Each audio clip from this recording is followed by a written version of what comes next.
I'm going to smoke Old Faithful. Guava and fresh. Peasant. Yeah, I can't see this shit. Oh. Seeing is overrated. You're with three ugly people anyway. Oh my god. I mean, talk about hotboxing. Hey everyone, thank you for joining us in a impromptu technical difficulty classroom today. As you can see, we added a couple more people in today.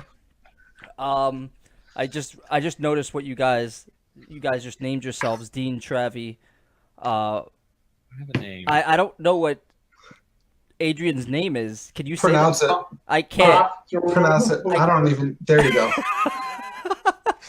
And Mr. No Brand Matt, I want to thank you, everyone, especially these guys, for saving my butt today and coming on and helping me scrounge this classroom together, because today's classroom is a very special classroom. Not to say that the other classrooms aren't special in their own right, but today we have a uniquely special one because it is a reviewer's classroom. So this is when the general public can ask reviewers questions, and if you have anything burning in the back of your head about what we do as a hobby and what we enjoy, now you can ask us everything you want. So now's the time. Obviously, I am joined by Mr. Adrian Hunter, Mr. Pipe Dream Hookah himself. What up? And he's actually repping my hat. I should probably wear my own hat. Self-promotion, kind of, for you. Then I have Mr. Travis Leader, the Dean of Hookah University, joining me as well. And then the man who needs no introduction, who's been around longer than all of us, Mr. Meyer himself, Mr. Radio Personality, Matt Desind. Desind? Desind. I always say Desind. Desind is correct. Desind is correct. I always butcher your name like you butcher Badia's name. So I think Or everybody's name. This is karma, not the brand, but actual karma coming back. And Wait, I have Karma with me. I'm smoking out of my Karma 3.0. So really quickly, like Matt and Adrian usually do on the AM podcast, I want to know what you guys are smoking out of and what you are smoking. So let's start with Adrian. I didn't prepare an answer for this. Am I supposed to remember? Alpha Comma, gum mints with some Alfaker double apple and the alpaca Fumari Rook Bowl, I think. And then I got the Aviator hookah with the Thunder Dark version 2. The Adrianator hookah. The Adrianator hookah, yeah. Thanks, Matt. All right, Mr. Travi, your turn. I am smoking out of the Karma 3.0. Mm-hmm. I've got the Dark Moses Pose, Timber, Helix with Azure Mango Cheesecake. All right. And Mr. No Brand Matt, can you please tell us what you are? I am. I'm smoking I'm going to call it my old standby, Old Faithful, because I really like these three flavors together immensely. It's an Ugly Guava, Alfaker Fresh, and AM Black Orange. Oh, and wow. These three flavors, the melody that they create is absolutely top notch, super enjoyable. Well, everyone is smoking something uniquely different, and I am just smoking some dirty mint because I am a basic bitch, and this is what I enjoy. So, really quick, Junior's asking, where is Sally? So, Sally had some technical difficulties today and couldn't join us. She couldn't hook up the 56K to her telephone line today into the phone, so her connection, unfortunately, is no good. But we poor Sally. We all still love Sally, and I wish to have her on in the future. Not like she needs to be on this little classroom live, like it's something special, but we do want to have different perspectives when talking about reviewing, and I think having a female on gives us a perspective as us three males really might not have. So I wanted her on, but technical difficulties kept her off the show. And I know Rob Picaro, Dude Where's My Hookah? Yes. Was unable to join today because he has family obligations. So we will try to have him in another one soon down the line. So you have Rob on this show, you don't need anybody else. Rob is the most legit reviewer in the day. Rob actually is such a godfather of reviewing at this point, where I was going to do a Superior Cocoa rundown And then Rob bust out one like right away, like 2 days before I'm gonna release mine, and basically says everything that I was gonna say in a better fashion and in a better way, in a way only Rob could do it. And I'm just looking at my review like I don't even need to post this anymore because he just beat me to it because he's that good. So, yeah, so sadly he's not on it as well today. So since we have a bunch of personalities on here and we have a bunch of reviewers, I wanted to pick your guys' brains, and not only we're going to talk about the state of reviewing, but also your experiences when it comes to reviewing, because I know me and Adrian and Matt and Travis have all talked, and we've all got into this relatively differently, but we all do it for the same reason, for the love of hookah and being hookah enthusiasts. So really quickly, I'm going to always start my question line with Adrian, because I'm going to put the spotlight on him and put the pressure on him to come up with a good answer first. So he can't piggyback on him. So he can't. No. So he can't kind of copy anyone's answer. No, just because he's in the top left, and we're just gonna go clockwise in that fashion. So Caleb is saying reviewer show off. You mean a reviewer like like rundown where we just like best answers wins. So really quickly, Adrian, I don't think I ever asked you this before. When did you get into? How did you get into hookah? What was your first experience? Illegal. It was an illegal experience. I live over here in Dearborn, and there's a huge Middle Eastern culture here. So, like at the ripe old age of 13, I was introduced to hookah, and ever since then, I was like, "This is awesome." But only in the last 2-3 years have I really been into the what I think all of us would call the good stuff. Not mob bowls, not Chinese pipes, not milk in the base. Yeah. But yeah. So most of my adult life, only tequila in the base. Yeah, only tequila or 5 o'clock vodka. Because I'm trashy. And Travis, what about you, buddy? What was your first experience? You've been smoking for a while. You're a huge enthusiast. You have like 1,000 bowls, 800 pipes, 900 hoses. That's just what I have written down here, but you probably have more. So please tell me how one such as yourself, who collects everything that has anything to do with hookah, you're almost like a curator of all things bowls. Tell me what was I want to know what your first bowl was, and how did you get into hookah? So when I was 18, I was actually running a couple restaurants for my parents, and next door, or 2 doors down, was a little Arab market, and that's where I got my first Chinese hookah. They were the same guys who were like, "Oh yeah, put vodka in the base; it'll get you all kinds of messed up." And so like that was where my first foray was, like that many years ago. So it was like a Chinese Maya or mod bowl, whatever it was. Mm-hmm. It wasn't even Maya. That would have been a step up, I feel like. But yeah, that's how I got into it. And the way I am with everything is if I get into something, I really get into it. Yeah, I think we all can say that we have somewhat of an addicting personality because we are reviewers and we put ourselves through punishment, and I think that we like the punishment. On a regular basis. Yeah, by the way, don't put vodka in your base. You will fuck up your throat to no extent, and it's just nasty. Most people don't get the mix proper, just like when people put milk into bases, the ratio is usually off, and unless you want your hose turning into cheese, because not everyone washes their hose every day, don't do it. Please don't. Well, I am smoking mango cheesecake, so. Is it milk in the base? Not tonight. I did that once in my entire life, and it was for that cookie dough challenge. What a cookie dough thing. What a noob! I know. The thing I didn't realize about putting milk in the base. Oh yeah, yeah. Just like saying, I didn't realize was that when you put milk in the airplane. base, it bubbles up from the surface tension, so it just goes straight up into your hose. It's like the worst thing you could ever do. It's the worst, grossest thing. And Matt, please regale me with the fantastic tales of how you got into hookah, please. Okay, I was the only legal person, I guess. Or no, you said you were legal too, right, Travis? Is that what you said? Yes, I was 18. Okay, I was 18. Old. I was 18 as well. I was in college, and there was a little hookah bar that was up the street where I was attending college in Twin Falls, Idaho, and I smoked it one time, and I was instantly hooked. I went down through the old town that we had there, and I bought this really, really crummy. It was beyond bad Chinese hookah. It was absolutely terrible, but I loved that thing with my whole heart. I called it my little bastard is what the nickname of it was. I opened up a hookah lounge. Mm-hmm. I loved hookah so much that within a year and a half of smoking hookah, I I lost my job being a radio DJ, and I didn't know what I was going to do. And I looked at my wife and I said, honey, let's open up a hookah lounge. And for some crazy reason, she said yes to me. So that's why I know that she's a keeper for all eternity, because she follows me even with my craziest ideas.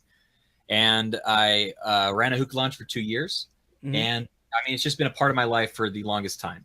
Smoking hookah is my largest hobby, and I consider it much more than just I feel like there's different levels of enthusiasm, obviously, and even when it comes to like reviewers and everything, and like this is a defining trait of who I am. Like, to my friends, I am the hookah guy. In my life, I am the hookah guy. Like, hookah is a very big part of my life. But I've been smoking now for, oh my gosh, 11 years now, 12, going on 12 years now. Yeah, that's crazy that you actually owned a lounge, because you have even a better perspective on all things hookah because you have been in that aspect. Yeah, I actually I learned a lot of lessons that I made big mistakes on when I owned a lounge.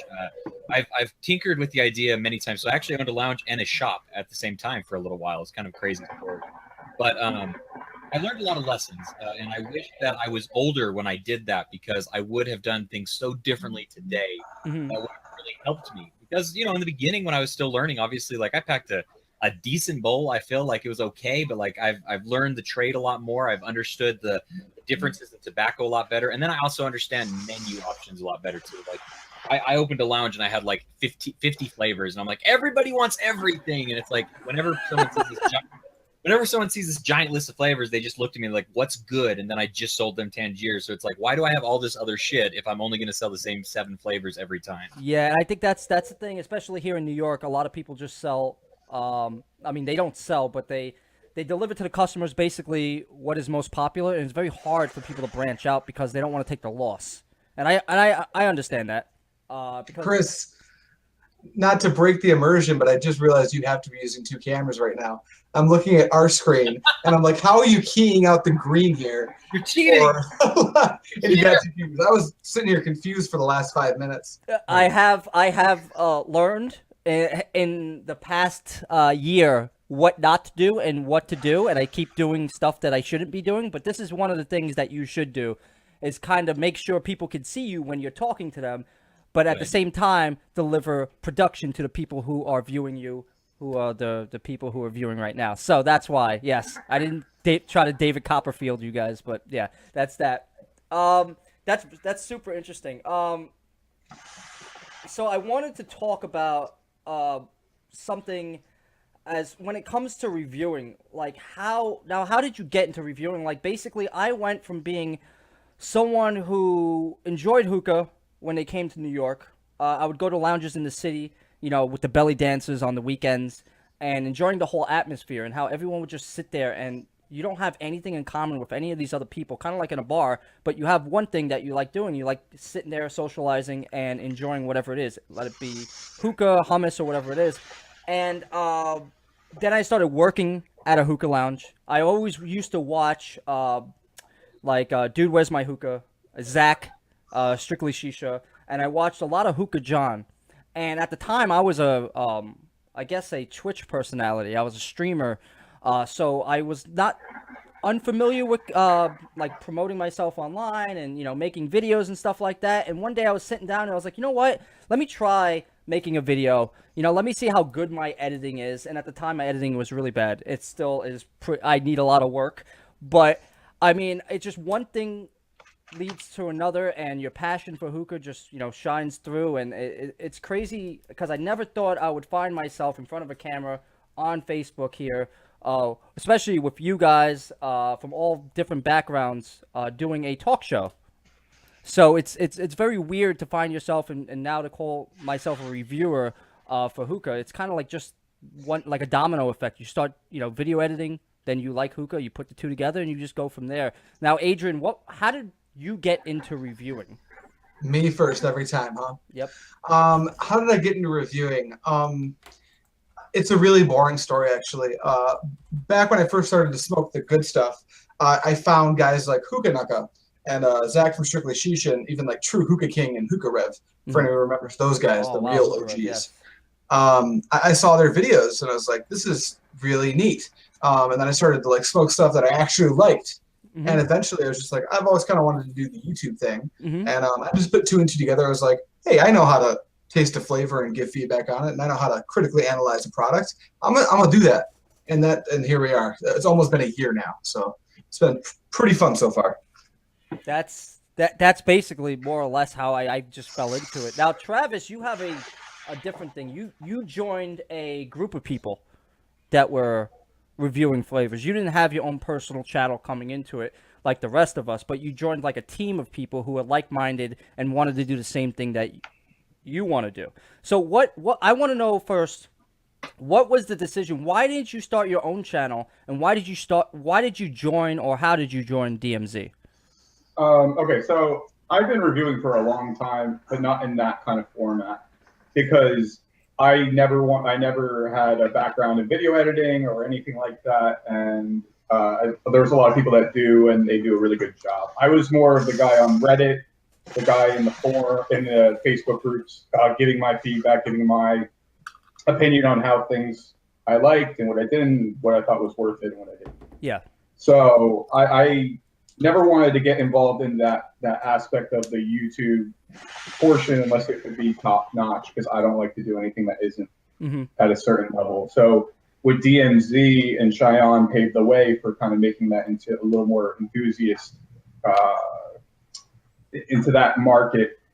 And then I felt comfortable going on and saying, okay, well, the production value is amazing. Dutch is really easy to work with, and he loves the feedback we give him. And I got to take the relationships that I had before DMZ with companies that I worked with on flavor testing and giving them my feedback on changing flavor profiles. So a lot of people know that because I do that in the background. Okay. But so that's how I got into it. So it's interesting. I don't think a lot of people knew, and I personally did not know, that you did do some sort of reviewing before you got into DMZ. You didn't just show up to DMZ with your suitcase and be like, hey, I want to do some reviewing and learn on the fly. Funnily enough, because you mentioned that, I didn't I just went over to DMZ to hang out and smoke, and I got thrown on in 2 videos. That's how I started doing DMZ videos. It wasn't like a planned out thing, like, oh, you're going to come do a video. I was just coming to smoke and hang out and see what actually happened at DMZ, and I ended up being on with Cheyenne. And that happened through Cheyenne, because Cheyenne was already established at DMZ before you got there. Yeah, Cheyenne had been with DMZ since I think a little earlier than summer last year is when he started doing his videos. Okay. All right. And Matt here. So Matt has a very good YouTube video, a little bit about his life. And I don't think many people can search it up. But when I first started talking to Adrian and Matt, I didn't know how to approach them. And I like to do a little deep dive before I meet anyone to see what they're about. And Matt has a great video that I think it was produced by someone else, talking about like your radio host career. And it was very nicely edited. And it's a really good watch. I think I want to link it on the page for people to get more of a sense of where Matt's coming from. But Matt does have a radio background, which I think is awesome, because you can tell he has a radio voice, how he composes his statements and how he composes everything he does on camera and with the audio. It comes through, and I can definitely tell. So how did you get into deciding to do reviews? Because you did do gaming reviews beforehand, and then you went and you were like the first. I want everyone to know that he was the first Mia brand ambassador, and they use him as a basically the gold standard when it comes to reviewing videos. Not to blow smoke up Matt's ass here, but it's funny because on the packet they sent me when I first became a brand ambassador for Mia, you were on there. They use you. They very much appreciate what you do, as do I. So how did you get into hookah reviewing? So I got in hookah reviewing. So I started smoking hookah in college, and me and some friends. So there was a bunch of old groups before Facebook became like the thing that people did for groups and stuff like that. There was a lot of other groups before. A lot of people know what Hookah Pro is, but I don't know if people remember a site before that called Hookah Domain. And then off of Hookah Domain, there came this thing called Hookah Giveaway. And I was a part of both those communities pretty heavily. And upon getting into those communities, that's where I first met people like Frank Simmons and stuff like that. I've known him for a very long time, and some other people in the industry and stuff. And I built a relationship with some of these people, Jonathan from Sahara Smoke and stuff like that. And I wanted to get into doing reviews, so I started doing just reviews in my living room and stuff like that for a long time. My very first review, I need to find it and post it because it's absolutely god awful and terrible. But it's for Stoex, which is a horrible herbal brand that I smoked, and I've heard of that. Paul actually said something about that before, but yeah, go ahead. terrible stuff. And I did my first review on that, and then I slowly worked my way up the food chain and started doing some other reviews. And I opened up my hookah lounge, which gave me the ability to do a lot more reviews and things of that sort and that nature. And I got into it because a passion of mine that just continually evolved. It just kept evolving to the point where it's like, man, I love smoking hookah. Man, I really like this flavor. I want to tell other people about this flavor, about this product. And telling my friends was not enough for me to do. So I needed to do something more than just that. So I opened myself up to YouTube and started doing reviews on there. And I actually did reviews within the first, I would say, 2 or 3 years, or probably 2 years of me smoking hookah. And then I fell out of it. It's only been the last 3-4 years that I've gotten back into it as heavily as I have. But yeah, I got into it because my love for hookah just kept evolving. And I needed to do something more with it besides just smoking it on my time, not doing anything else. I wanted to be a part of it much longer and stuff. And Chris, I have some really bad news. My computer is going to restart in about 10 minutes. And there's nothing I can do to stop it. I'm trying to right now, and it's not letting me, so I apologize. But what I'm going to do is I'm going to trade over to my phone so that I don't have to get out. I know it's going to screw up your entire template, and I apologize about that so much. So you can see Chris's face right now is priceless. So sorry. This is Matthew. AM hookah. At least I fucked up before we went live. We didn't have to bring the worst element of the AM Hookah podcast into Chris's live. Sorry for bringing Didn't need to do that.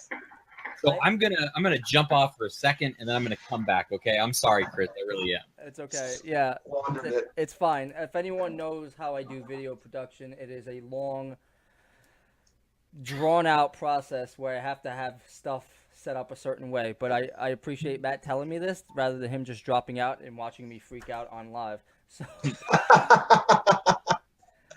So now the layout is destroyed, but we still have Travis and Adrian on here. So just bear with me while that gets sorted out. Oh, this looks good. Looks interesting. Right? It looks fantastic. This is pretty nice. So I have another question I'm going to skip over because I want to get Matt's input when he eventually comes back. We've got a nice zoom on Travis. Can I just say that I love Coca-Cola and how they have share a Coke with a liter? I just realized this. That's not fair at all. I am sharing it with myself. So for anyone who didn't know, Travis is apparently sponsored by Coke now. And look out for my review coming up, VMZ TV, Coca-Cola review. The evidence is there. I mean, it does say liter on the can. So I'm sorry, dude. You can't get out of this one. Bought and paid for. I told them to add the coca back into it, but they said no. They fucked up. So we're just waiting for Matt to come back on here so we can actually get this ball still going. But Vegas guys, we should probably tell Caesar what happened to the to the production. I think he came in just now. Yeah, Caesar, what happened was that I have a certain specific layout that I created for this stream here, and Matt had some technical difficulties with his computer. So until he logs back on, this is what it's going to look like. Production. It wouldn't be a live stream without a little technical difficulties from the AM Hookah podcast. I would say today. Oh shit! Today has been a lot of technical difficulties, especially on my end. People unable to make the live today, but luckily, these gentlemen were kind enough to, fill in, which was fantastic. Yeah, we're just fill-ins. Yeah. So Travis, Yes, sir. Oh wait, is he getting back on? Connecting. Let's see what happens. He did it. He's back. So see, it fixed itself. The layout is back. So now Can you hear me? Okay. I can hear you. Yeah, you're fine. Okay. There you go. Now you got them sweet blue sidebars now. Yeah, there's nothing that's gonna. That's just gonna be it. That's it, baby. You got it going on. So, really quickly, like now, as we all know, reviewing is a very long process. You start with a concept of what flavor you want to do.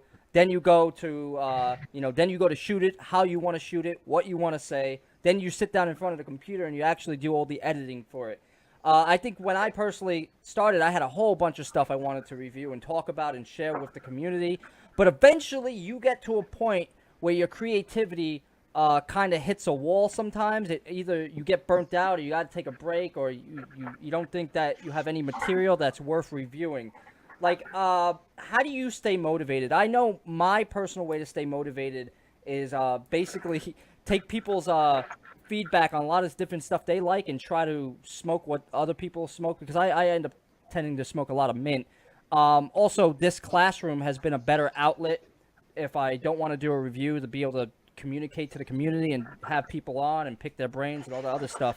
How do you guys stay motivated when it comes to reviewing? Now we're going to start with Travis on this one. All right. About staying motivated? Staying motivated as a reviewer, because it's a very long process. It's a very it's a process that we don't get, either recognition for or just we don't get paid for. I'm not getting paid to do any of this. I do this because I love talking to you guys. I like talking to the community. So how do you stay motivated as a personality when it comes to reviewing and think of new products to review? Now, it's very easy when something new comes out, because then you can just review it. Yes. But in the hookah community, there's not something coming out every other week. So, I mean, the newest thing right now is maybe the Shisha Bucks hoses and the carbine. Other than that, it's a dry spell. So how do you stay motivated when presenting for products? Me, it's not, because I don't really focus on the American market as much as other people do when it comes to new products. I'm like Brandon Allison and myself and Jeremy. We go out and find stuff. We go out to other countries and find stuff. The pipe I'm smoking right now is from Ukraine. A lot of the pipes I have are from Russia. Or I don't have any German pipes, I don't believe, but like I just go find things. And staying motivated, it is exhausting. And a lot of people don't realize that when reviewing, they think, oh, smoke a couple bowls and there you go, there's your review. Not for me. With Coles, it takes me a month. And everybody's like, oh, it shouldn't take that long. Well, if you do things thoroughly, if you really time everything and you really want to give the best information possible, I think it takes that. For me, it takes calipers. It takes real, like, measuring out things, doing it in a scientific way, because I come from a research background in my school. I was a psychology major, so we were a research-heavy campus. So that's how I tackle it. But staying motivated is, I enjoy doing it. I enjoy smoking. I enjoy giving back to the community as far as with my feedback and what I think is okay and what I don't. And it's just my opinion. Everybody can take that for what it is. But that's just finding new things that I find interesting, and then I try to bring it to the community that way. Yeah, I hear you, because like we're all vastly different reviewers here, so we're all gonna have different opinions. So let's go to Matt. Matt, I just want to say real quick, the perception I'm getting is that your head is really tiny, but your arms are really large. When you go back. I like that. I liked it better. Yeah. Muscle builder, Matt. Your arms. He's look got a like, protein shake review coming tomorrow. Yeah, you look like you've been working out, bro. I mean, maybe lifting. This is the best look I've ever had. Lifting the kids up a lot is really working out your arms, man. But your head is shrinking massively. It's all that tea, bro. Yeah. So Matt, you and Adrian put out constant reviews. How do you stay motivated when it comes to putting out new content? It's definitely a search of trying to find new product that I think would be interesting for people to want to find out about. Something that drives me is getting either a new brand or new flavors that somebody hasn't tried yet, so that I can offer some sort of idea on what they can expect on that, especially when it comes to brands. I enjoy reviewing brands based upon the fact that they have not had a lot of exposure. Some of the stuff that I've really enjoyed doing is things with like Awaha or Sherbetli right now. As brands get bigger and stuff, I still like to do reviews for known things as well. But I definitely enjoy the motivation of like getting a new product and doing what I can to talk about a new product when it came to like the Phoenix or even the Superior Cocoa Coals or Prestige Coals as of recent and stuff. Like getting new product to show off is always a very exciting thing for me. Yeah. And then to a lesser extent, the motivation that drives me is I really like to be involved in the community, and the best way to stay a part of the community is to be, a part of it. And being a part of it means a lot of things. It means commenting and posting and then providing content for it, something that me and Adrian have been able to do separately with our reviews and stuff, and then also a little bit more with our podcast that we're doing. And we drive ourselves very hard to stay on that set schedule of doing it every single Monday so that we always have something to talk about. That's a very big motivation factor, is setting goals and then reaching those goals and making sure that we hit deadlines. That's a huge motivation for me, is trying to make sure that whatever my goal is, that I'm able to get to it. Yeah, that's also, I mean, I'm not going to say it's a very good thing also, beating fellow reviewers to a product that hasn't been talked about too. Also helps with the views, I will say. I'll push back on that one thing just a touch. From it doesn't it might not get searched as much if it doesn't have a lot of buzz about it. No, but the problem is, and I've noticed this not with the AM podcast. I'm not going to call out names on it, but I've seen too many people rush to review things to be the first. Yeah, and they get happens, fucking shit all wrong, or they give a review and then a month later they have to go back and revisit it because they really didn't give it the time it needed. I do agree with that. I think me and Adrian have saw the first ever review of a carbine that was out. They didn't even talk about the actual product. They talked about what was in the product, and it was almost like not even I don't even know what you would call it. A first look. I would call it an advertisement. Yeah. I like those guys, by the way. I know who you're referring to. Yeah, and I think they got feedback, but they didn't like the feedback they got. But they took it very well, to be honest. They did. There was a lot of people slamming the shit out of them for it, and I was one of the people. I was like, I wish you would have went into more depth on the ports and stuff like that, because that's the way I go crazy for that kind of stuff. Like, that's what I like. But yeah, I know what you mean. But I don't know if that was them being I don't know. Were they the first? But I believe they were they were trying to beat everyone. They were new to reviewing also. I don't think they really knew. I believe it was like their first or second video for their channel. Second, And it might not have been the best look. We actually told them to try to rename the video, but they didn't do that. Also, but at the same time, at that token, is that we, the enthusiast community, look at reviews and videos differently than the mass market. And I can come from AMC and say that. And not to bust anybody's chops, but the view numbers and subscriber numbers will echo that. Not everybody wants to watch a 12-minute review on a pipe going through as much as we do. Because for people who just buy shit, they don't care. They go to the local smoke shop. They're not watching that video being like, oh man, it's got an 8mm hose port. Oh man, this shit's gonna rip. It's like, does it make clouds? Does it look cool? Yeah, we don't.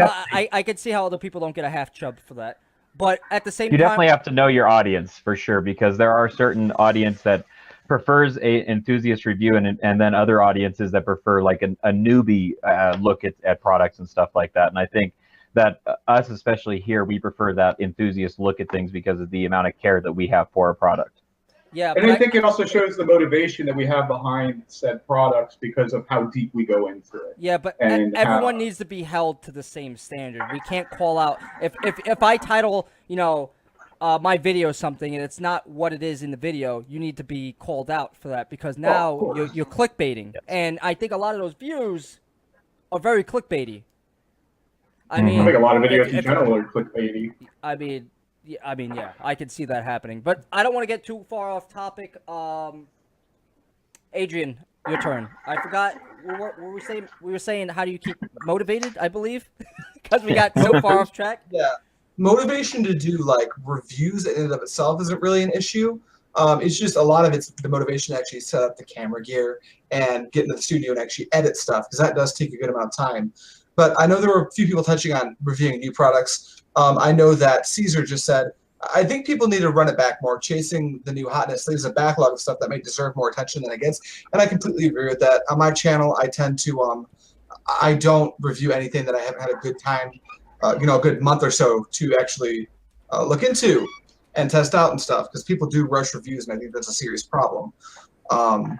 But as far as like motivation, the big issue is actually motivating yourself to sit down and go through the whole process of testing, writing the review, shooting the review, and then editing the review, and then going through the uploading process.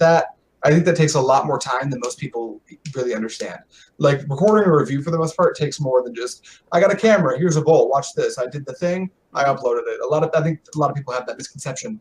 That's what reviewing is, and I think the good reviewers anyway, they tend not to do it that way.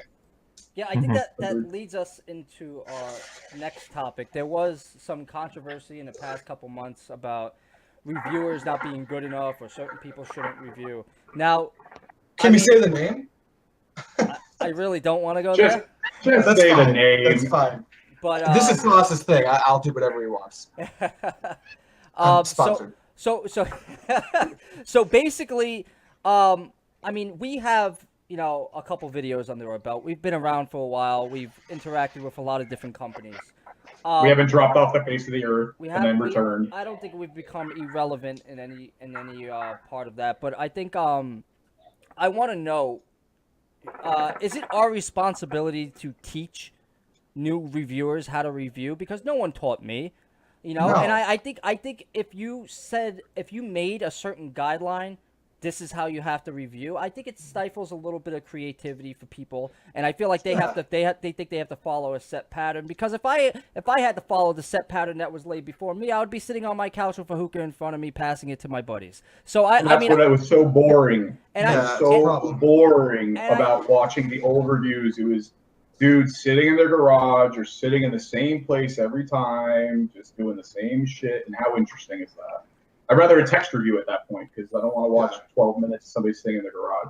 Well, having a format is one thing, but like, if you're gonna have like a set that you use every time, maybe don't make it your tools in your garage behind you, and maybe upload in something higher than 360p. You know? Yeah, I mean, Cameron is saying Cameron, like the rapper Cameron, is saying honestly he was right. The review game is pretty lame right now. There honestly isn't any creativity in today's reviewing. Well, Cameron, I love listening to other people who don't. And Cameron's a friend of mine, but I'll say this: I love hearing other people bitch that don't do anything. Yeah, Cameron. You want to get in the review game? Show us what we're doing wrong. Yeah, I mean, if you have any actual feedback other than saying, you know, certain things, yeah, I'm actually interested, Cameron. If you have a chance, just let us know what reviewers you're watching, because there's a certain sect of people doing reviews right now. I'm not going to call anyone out because that's not what we're here to do. But if you look at a certain pool of reviewers, I actually tend to agree. There are people around right now that are reviewing, that are doing it in a way that is not enticing, it's not attention grabbing, and you can tell that they've put next to zero effort into the review itself. Maybe they haven't even tested out the product. So I think I agree and disagree with that statement. Yeah. Yeah, but so that was just to answer Cameron, whatever his name is, to, you know, it's okay. I mean, it's good to have your point of view, but if you go on a high horse and say everyone's doing everything wrong, and you then don't want to give any constructive feedback to help said reviewers or reach out to them, then you're just preaching on your cloud of judgment, handing out life lessons, and it doesn't work like that. Well, I think the other issue is that who has the baseline? Who has the right to tell anybody else what they're doing is right or wrong? That's what I think that harkens back to the previous comment that Adrian meant. It's just, or that Chris, you posed the question. It's like, should we teach people how to do reviews? No, because everybody would do the same shit at that point. And that's the thing that we have a problem with, that a lot of people doing the same thing. Why would we want anybody else to follow that format? Find your own thing, and you might make the next great review channel because it's interesting and different. Yeah, like, and if you're any good at reviewing, sorry, Chris, no, go but ahead. I wanted to back up what Travis just said. If you're any good at reviewing at all, you are teaching people how to review, because if someone wants to be a reviewer, chances are they're going to look at other reviewers for inspiration. But you don't need to go out and like give guidelines for reviewing. Do your thing, and if you're doing something that someone wants to take inspiration from, they will. You know, but it's not anyone's responsibility to go, this is how you do it. In fact, not only is it not your responsibility, but I almost want to say you don't have the right to go off and tell people how they should be reviewing. It's just something you shouldn't do. Yeah, like, I mean, I think that. Go ahead, Matt. Go ahead. I was just going to say that there's a lot of reviewers that I look up to personally. People like Dude, Where's My Hookah? Rob is a I consider a good friend and somebody that I love watching his reviews, and it's something that I would never want to try to emulate his stuff because he does his own thing. And I think that one of the benefits of having so many reviews off of a certain product and stuff is that you can go through and you can watch multiple opinions based upon a similar product, and you can build an understanding. I'm somebody that embraces the idea of a bias. I know that, you know, in our industry type thing, we talk about being unbiased. I'm kind of the opposite in a lot of ways, because I feel like you should have a bias. You should have an understanding of what you like, what you don't like, and how you should express that. There's a difference between having a bias against a product and saying that it's bad because of the product's name or something. But you should have a understanding for an orange, for instance. You should have a bias on what a good orange tastes like, and then base that off of everything that you talk about when it comes to it. I don't shy away. It's true. The baseline's important. How many people will make a review and then say, hey, this doesn't taste, I don't like how this tastes, but I've never had this actual fruit before, so I don't really know how it tastes like. I'm like, then what are you, why are we watching you? Why are we getting your opinion? If you like say something like a lychee. If you've never had a lychee, how are you gonna really tell me if it's a good lychee flavor or not? Mm-hmm. Yeah, I completely agree with that. I think I'm a big component of, you should never watch one review from a reviewer. You should watch a catalog of a reviewer. That way you can understand their palate and you can understand where they're coming from and why it is they may or may not like something. I'm somebody personally that likes candy flavors.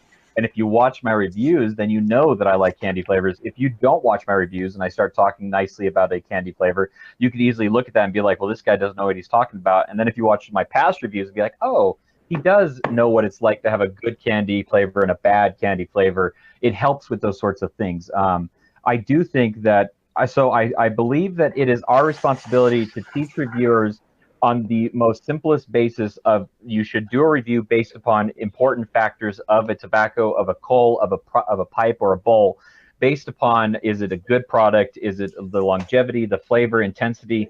Things like that are important to have. Everything else is just, up in the air at that point, as long as you hit the key note of what you like about a tobacco and how you're trying to describe that tobacco.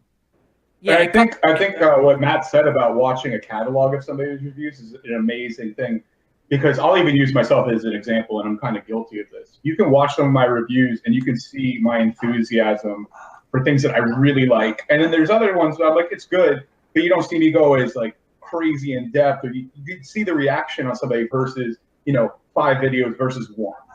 So I think it's important, if you follow a reviewer that you think you might like, to watch more and see how they react in different settings, different things that they touch on. Yeah, I think we all have vastly different channels. Like, I like watching Adrian's pipeline videos because of his personality and no, it's the fucking Pipeline is the name of the show. The Pipeline is a specific show that I haven't done in a while. But yeah, you can call all of my content the Pipeline. Like, that sounds cooler than Pipe Dream Hookah video. Well, I need to rebrand. I'm pointing out the specific show you have in your brand, the Pipeline. I like how you do the Pipeline and the enthusiasm you give, Travis. So Motherfuckers.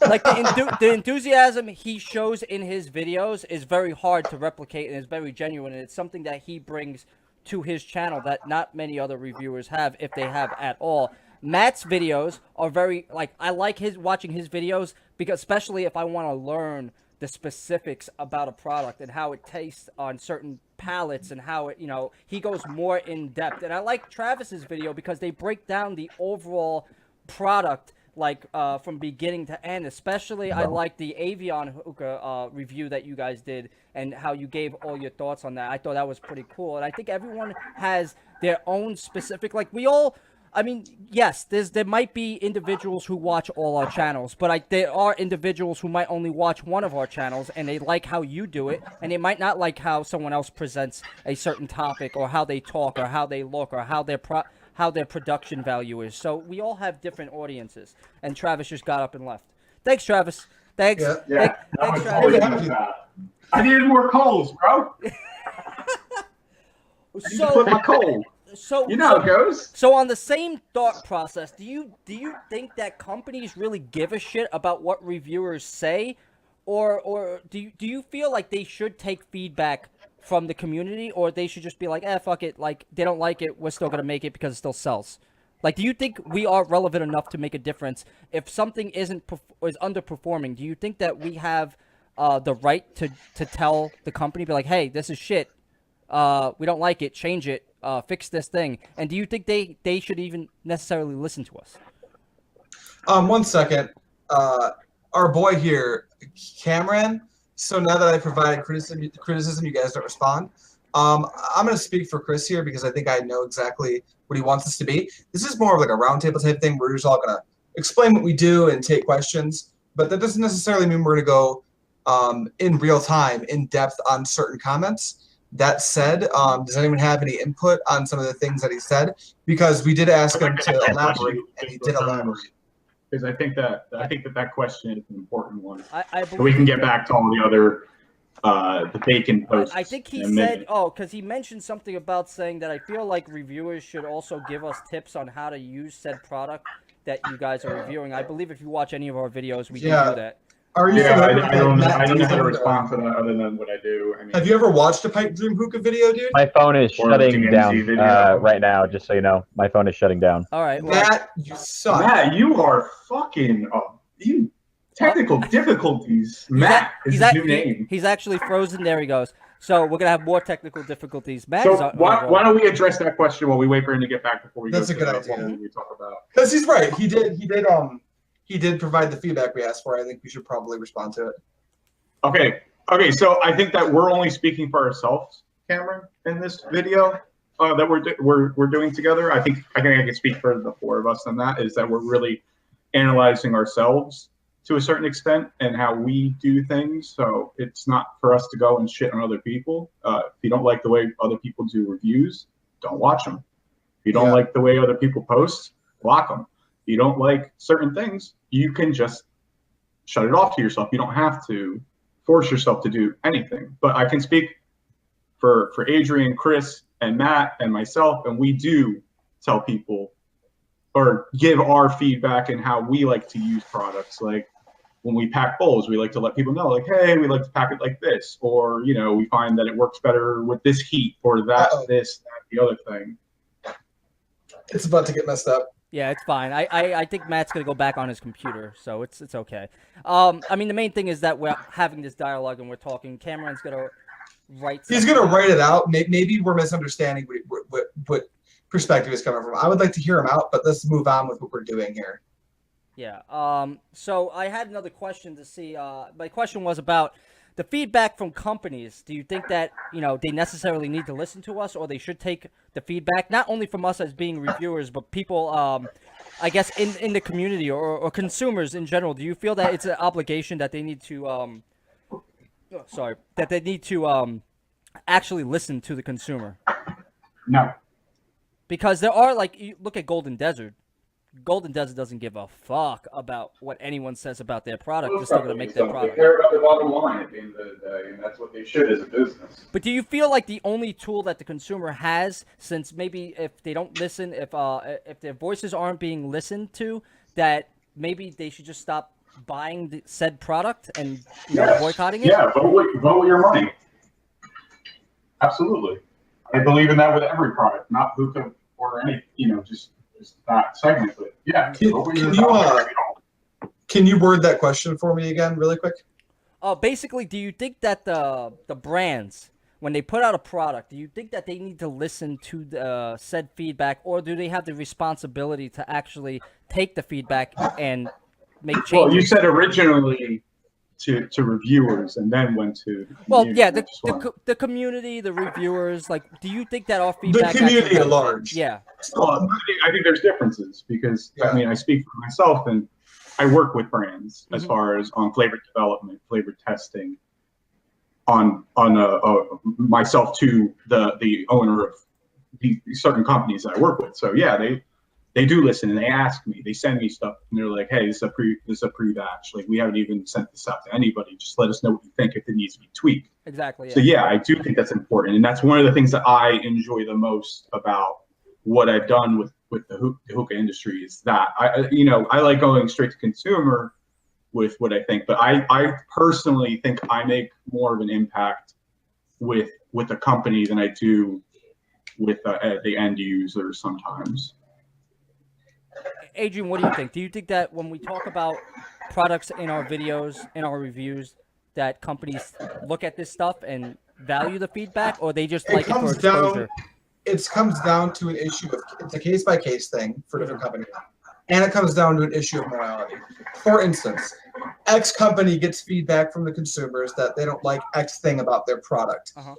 There's a few checks you need to do. The first one is, the first big one, and the only one that really matters is, does the owner or the owners of that company, are they happy with their product, and do they have what they envision the product to be? Yeah. And if the answer is yes, then they don't owe anybody anything as far as revamping the product to match the voice of a few well-spoken community members and or reviewers, which I guess are also community members. The issue comes when a company gets that feedback, doesn't give a fuck about their product. They just want to make money. And then because it's, yeah, exactly. And because it's extra work to go down and change the formula or take some, take some constructive criticism, when they don't do that based on laziness as opposed to wanting to stick to their guns as to what the vision for their product was, that is a problem, because reviewers, we cater to, we cater to the enthusiast community and to a certain extent the non-enthusiast community. Like a lot of my viewers, 95% of my viewers they aren't even on Facebook. Well, you answer to, I mean, people not gonna know, but we answer to the people. I mean, you guys, we're kind of a middleman. Well, I also think that something that's very important to notate is that when you have community feedback, and I'll throw it out there, Azor, a lot of people like shit on that Dark Leaf when it came out, and I think a lot of it came down to people just not using the product the way it was intended, trying to use it like they used other things, like, oh, it's Dark Leaf, let's pack it like Tangier, let's pack it like this, let's pack it like that. And it's like, that's what my issue is with people from the communities giving feedback. It's like, well, have you tried different heat? Have you tried different packing? Have you tried different this, that, the other thing? And you think that the company is going to go to every single freaking person and be like, oh, so how did you use it? Yeah. How'd you do it? Because I've had a lot of people give feedback on a certain brand that I've been really enjoying. And when they have an issue, I'm like, well, how are you doing it? How are you packing this? How are you heating it? And I find that people are either A, packing it in a way that I don't personally enjoy. And, everybody does the thing their own way. But I found that a lot of people overheat their bowls. And I think that that's a big issue for a company to have trust in the person giving them feedback and knowing that they know how they're using the product at its optimal level. I'm sorry. I was reading some of Cameron's posts here. I don't want to give him too much attention. I would like to hear feedback and questions from the entire audience that is watching. If you do have any questions, more reviewer based, I would definitely like to hear you back. But I guess Cameron finally worded what he wanted to say. He said, really quickly, let me close this. So I do watch reviews and I do analyze what all of you guys say, but from what I've seen, the only two channels that I've watched that are actually giving dope information is Rob and Zach. DMZ for me isn't very informative. I get that you like it, but from a perspective from everyone else, it doesn't help. I believe that's your. I'm glad that you polled everyone. I believe that's your perspective. I don't think you speak for everyone else, but a review should also tell me what the packing method is or is used. Again, that is something that you want to see from your reviewers, and if you have said reviewers that do that, those are your type of reviews. I would like to push back on that because hold on, I pack on every video. I want to finish. I want to finish reading this, or I'll set up a new pipe and take care of it. Shit like that. It's not everything, but I'm on lunch and I could go on. I would love for you guys to be the best. Trust me, I'll congratulate you all day when I see something that is dope. Okay, well, it is personal opinion, and I value your opinion, but I don't think anyone should ever say, oh, this channel is XYZ because everyone thinks so. You can't speak on behalf of everyone. And I mean, DMZ's subscriber count and view count on their videos shows that you're not speaking on behalf of everyone, that they do have a fan base that does appreciate what they do and what they like. But that's Cameron, I do thanks for your feedback. Now, Travis, I guess you do have the right to respond back to that as well. Yeah, and I'll respond back to that because I think it's kind of bullshit. Because every video that I'm on that I'm smoking something, I pack on video. I mean, I also think that you also your packing methods are very distinct because you do have the camera above you showing you guys packing it in whatever bowl, and it shows what bowl they're using and how they're packing it, and I do believe that they do that. How we're heating it, what HND we're using, what coals we're using, what pipe we're using, what hose we're using. Every single thing is laid out in every video that I've done. And they have fancy graphics to boot, and exactly. You know, so I don't know if. I mean, your points are valid if those are your points, but it's not valid towards DMZ because DMZ is doing this. So yeah, another thing is like watch. I don't know if you've ever I don't know if you're still watching, Cameron, but I don't know if you watched a Dr. DRNOOBSAUCE video. Those are very informative. Same with Matt. He goes really into detail, almost for my taste, since I smoke so much, too much detail. It would be very good for someone who's starting out on what he's doing with the tobacco and how he's packing it. And over at my channel, I don't even do pack videos in the video. For when I do a new brand, I cut a packing video for that tobacco, that brand of tobacco, for different scenarios that you use it in, and then I link it in the description. So I think right now, all of us, including some other guys he didn't mention, like back when Wade reviewed Wade on a hookah, he was very good. Hookah Chef is also very good about that. I just think there's a lot of good reviewers doing exactly what you're explaining. So I'm not going to say I outright disagree with you, but I wonder if you watch all of the active channels right now, because so far all the feedback that you've provided has been a little bit I don't necessarily understand or agree with it. All right, so even DMZ, I don't watch all of DMZ's videos because some of them are catered more towards someone who hasn't been smoking as long, and some of them are on products that I frankly either don't want, or like right now I'm not in the market for a pipe, so they've done pipe reviews. I don't watch a pipe review unless it's time to get a pipe. But their videos, if you're looking for some information on a product, have been very informative. So saying that, grouping everyone in that comment, I think, like he said, the subscriber count speaks for itself. Yeah. So to get back on topic here, I don't know if Matt is actually getting back on. He's been MIA. He said he's trying to. He's trying to. Tell him to just get back on his computer. I guess it's booting up or doing whatever with the Windows 95. He probably has. Everything's awful. And he says, but you guys aren't the only reviewers.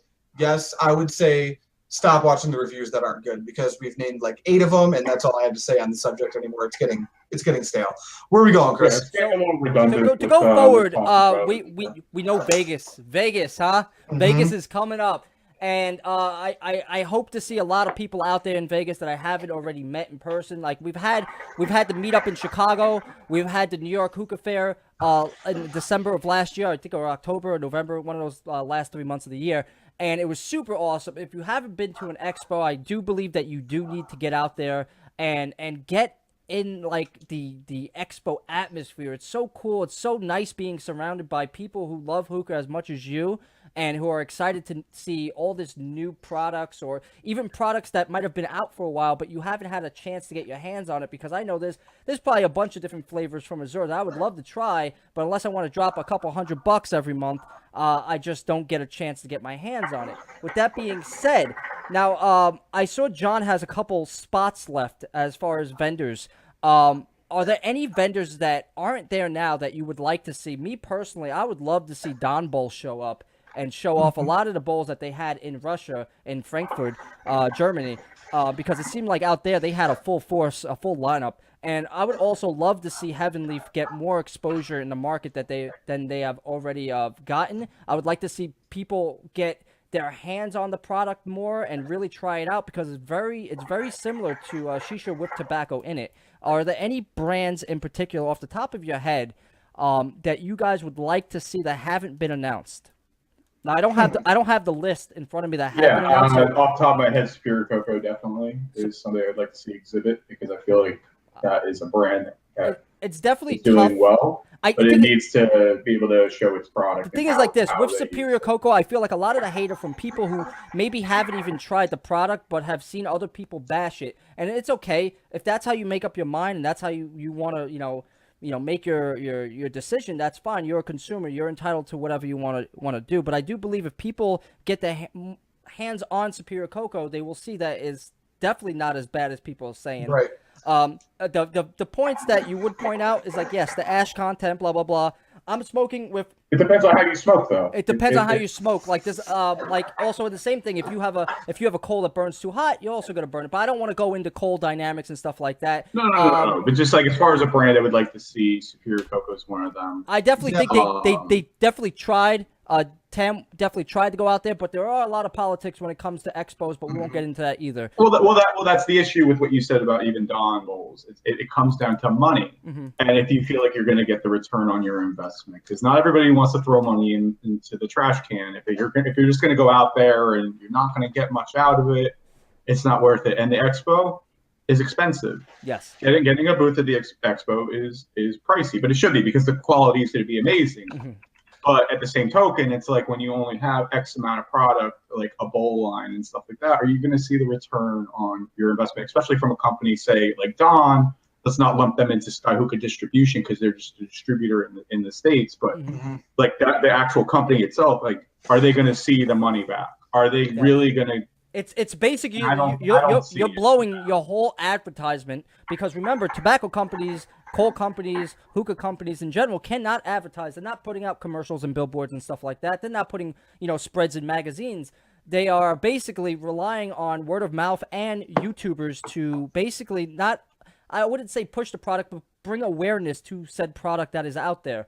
Especially you see in a lot of these communities, THL, Hookah Enthusiasts, and Hookah University, you can see blanket posts all the time from distributors and manufacturers of products.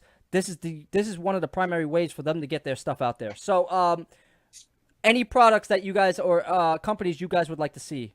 That, I mean, you obviously said what was it? You said Superior Cocoa. Superior. Adrian, what would you like to see? Is anything off the top of your head? I mean, I'm excited to see alpaca. I'm excited to see the alpaca out there. Yes. Yeah, I can't wait. I'm probably going to be hanging out at the alpaca booth as much as I possibly can. There's a lot of really good vendors already showing up. I actually agree with Travis, although I am not the biggest fan of Superior Cocoa. It's undeniable that they've hit the ground running, and I think it would have made a lot of sense for them to be at the expo. It's a bummer that they're not going to be, but they're going to be fine either way. They'll be there. They will be there. They will not be. They just won't be a booth. Okay, well, just like Heaven Leaf Narek will be there as well, he just won't have his own booth as well.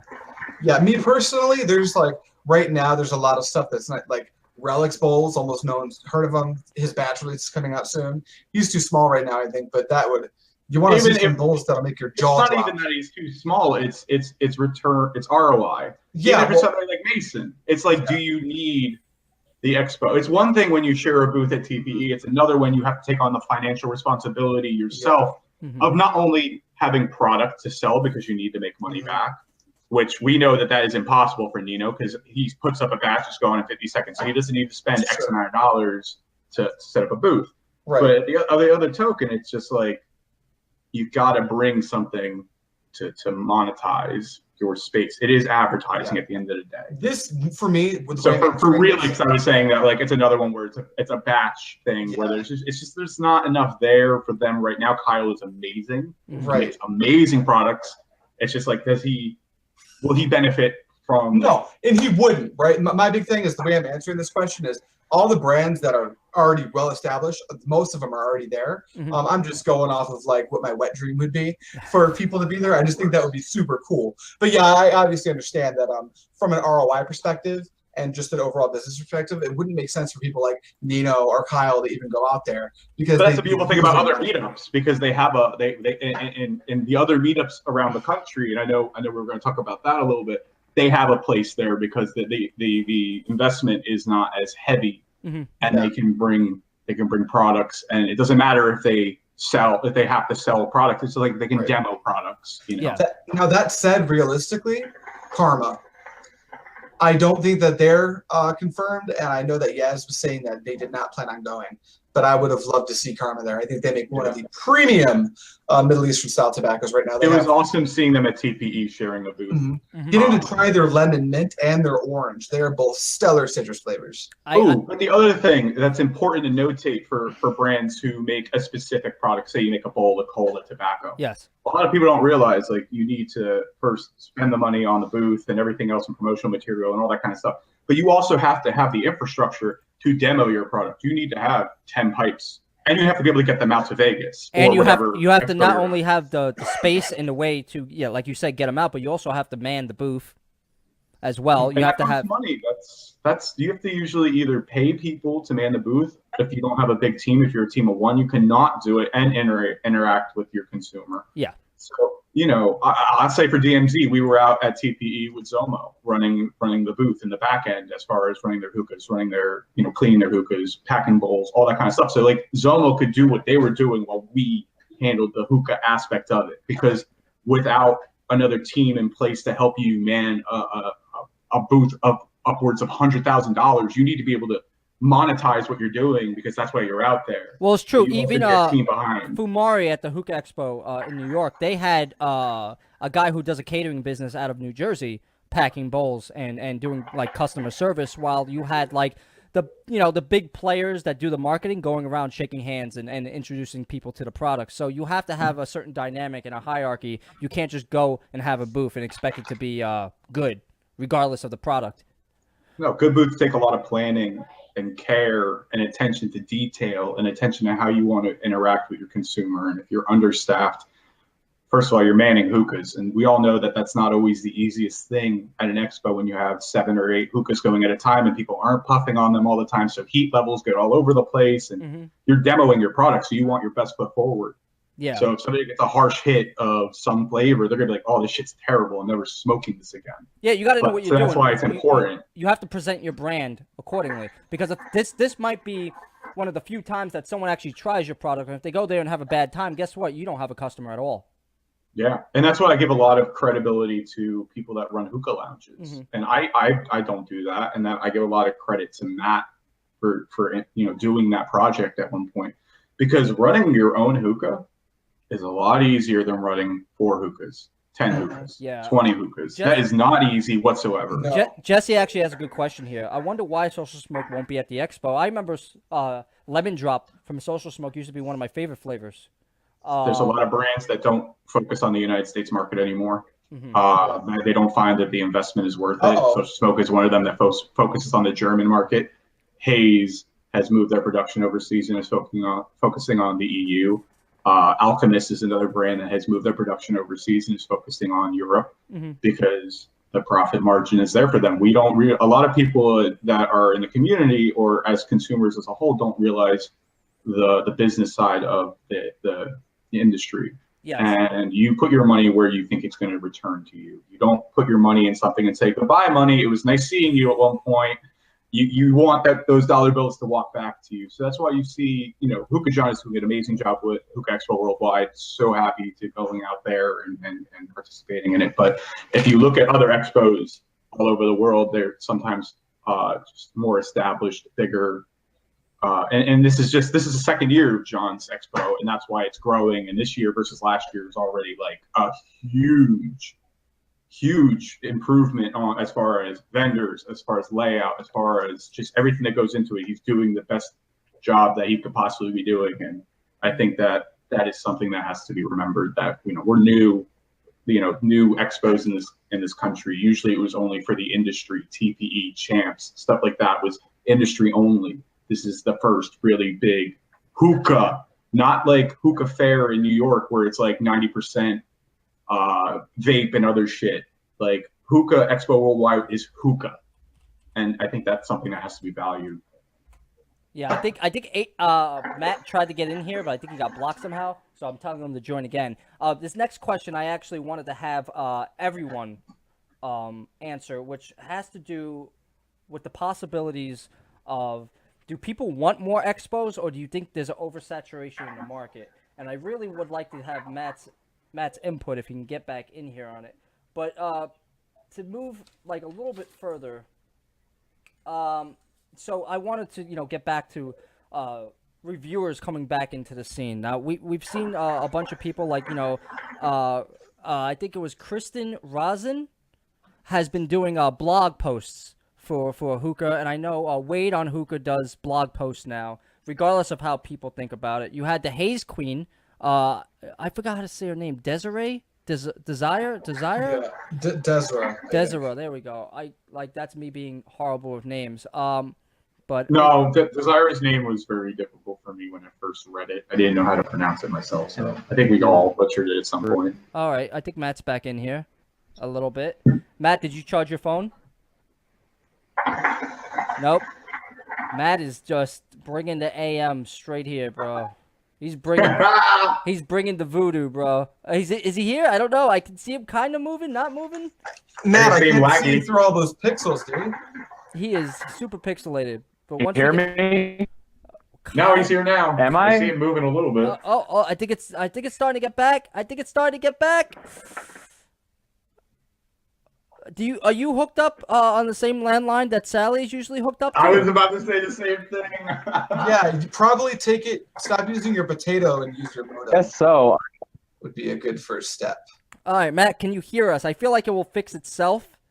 I think there we go. He's kind of back. He's kind of not back. Okay, so this next question, I wanted to keep powering through these questions. I Picking have up for you guys. causing a lot of. I think I'm gonna. Are we going back to the expo question? No, I wanted to. Well, yes, we are. Matt, can you hear us? Matt can't hear or see anything. I feel like I'm interviewing someone in a war zone right now. Yeah. Looks like we had Sally on after all. You know we love you, Sally. I know. Sally. You need that good internet, though. Sally's out there doing his stuff. But so with all these new reviewers coming back, Matt will just fix his connection somehow. With all Good luck, these Matt. new reviewers coming back or whatnot, is there anything you would say? I know we didn't want to say things like, "Do we have the right?" Because I feel like I don't have the right to tell anyone how to review. But if a person was to come up to you and ask you, "Hey, Adrian, hey, Travis, I'm thinking about starting a reviewing channel, and I really like and I really don't know how to approach it." They tell you, "Hey, I want to kind of like review said product or this or that." What would be some tips that you can give them in your own experience to try to help them not fall into the same traps? Let it be producing wise or like how to present yourself. Is there anything you can offer? Like I would tell them, hey, listen, try to write something out before you sit in front of a camera, so you're not wasting so much time, But that's just me. I think that's the biggest piece of advice I can give someone. Just replace him. Look at this. Oh, Adrian has an assistant, everyone. Yeah, everybody's had Look at this. Guy. When you make He's even repping. Look at this shit. When I got you- merch, See, fuckers. this is how you know this mother is all sponsored up. He can afford to have a Wait, that's the guy who drank Badia's drink. That is the guy who drank Badia's drink, Chris. You met him. He's the drinker of Badia. drinks. Your boy's here. He owes you $10. You owe Fakama $10. Thank you. Wow, that must be real nice to have an assistant. Jeeves, please come change my coals. No? I asked Jarvis, but he doesn't actually have any arms or appendages to actually go do this stuff. So he just talks to me. He says, "Travis, stop being a lazy bitch." Wow, that's It's a double apple gum. wow. Look at this guy. It's nice, huh? He's got a whole team repping his sweaters, huh? That's cool. Yeah, he's Way ready. to go, Adrian. Yeah, what up? So, But hey, do you want to hit that one first? advice you would give to a reviewer, maybe something that you've done through your progression of making videos, not necessarily how they should do something, but maybe a little tip that might make reviewing easier.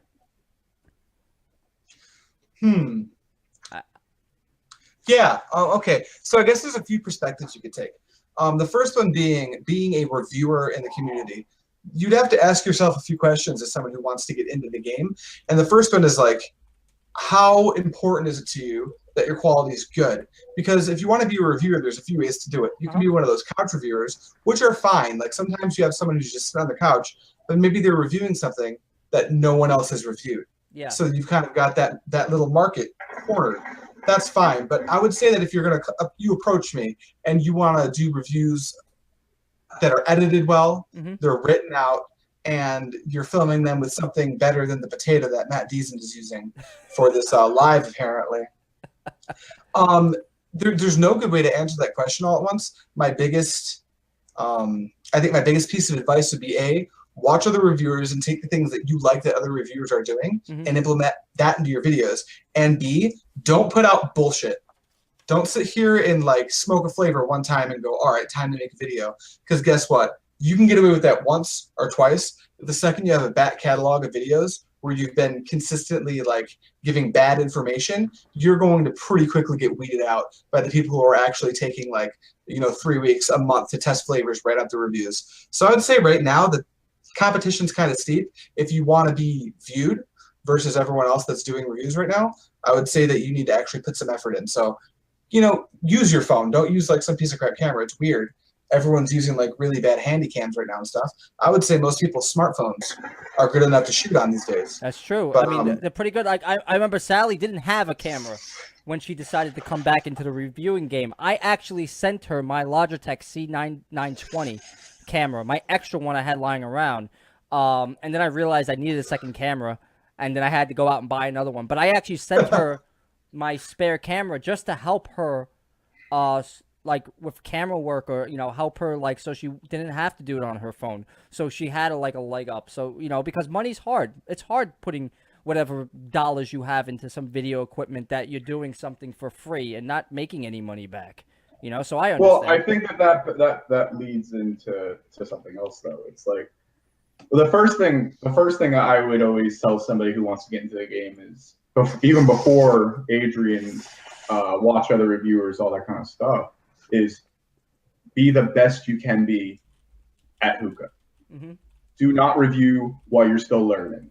It doesn't help anyone. First, it makes you look bad, because once I see you putting videos out and then asking certain questions on like rudimentary stuff that I think, I lose the ability to watch your videos when I know you're still learning how to smoke. Yeah. Because I think that's my biggest thing is be the best you can be. Know that you know what the hell you're doing, because we'll find out real quick if you don't.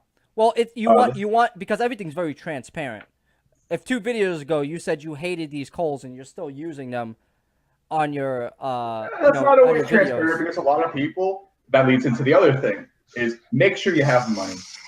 This is not a cheap hobby. This is not the reviewing aspect of it makes it even more expensive, because we're just spending more money on stuff. Like, you see the pipes I get. This pipe right here, I paid for that. You see the Adrian, paid for that. Matt Pear paid for that. That's fucking over $1,000 right there just in pipes to do reviews on.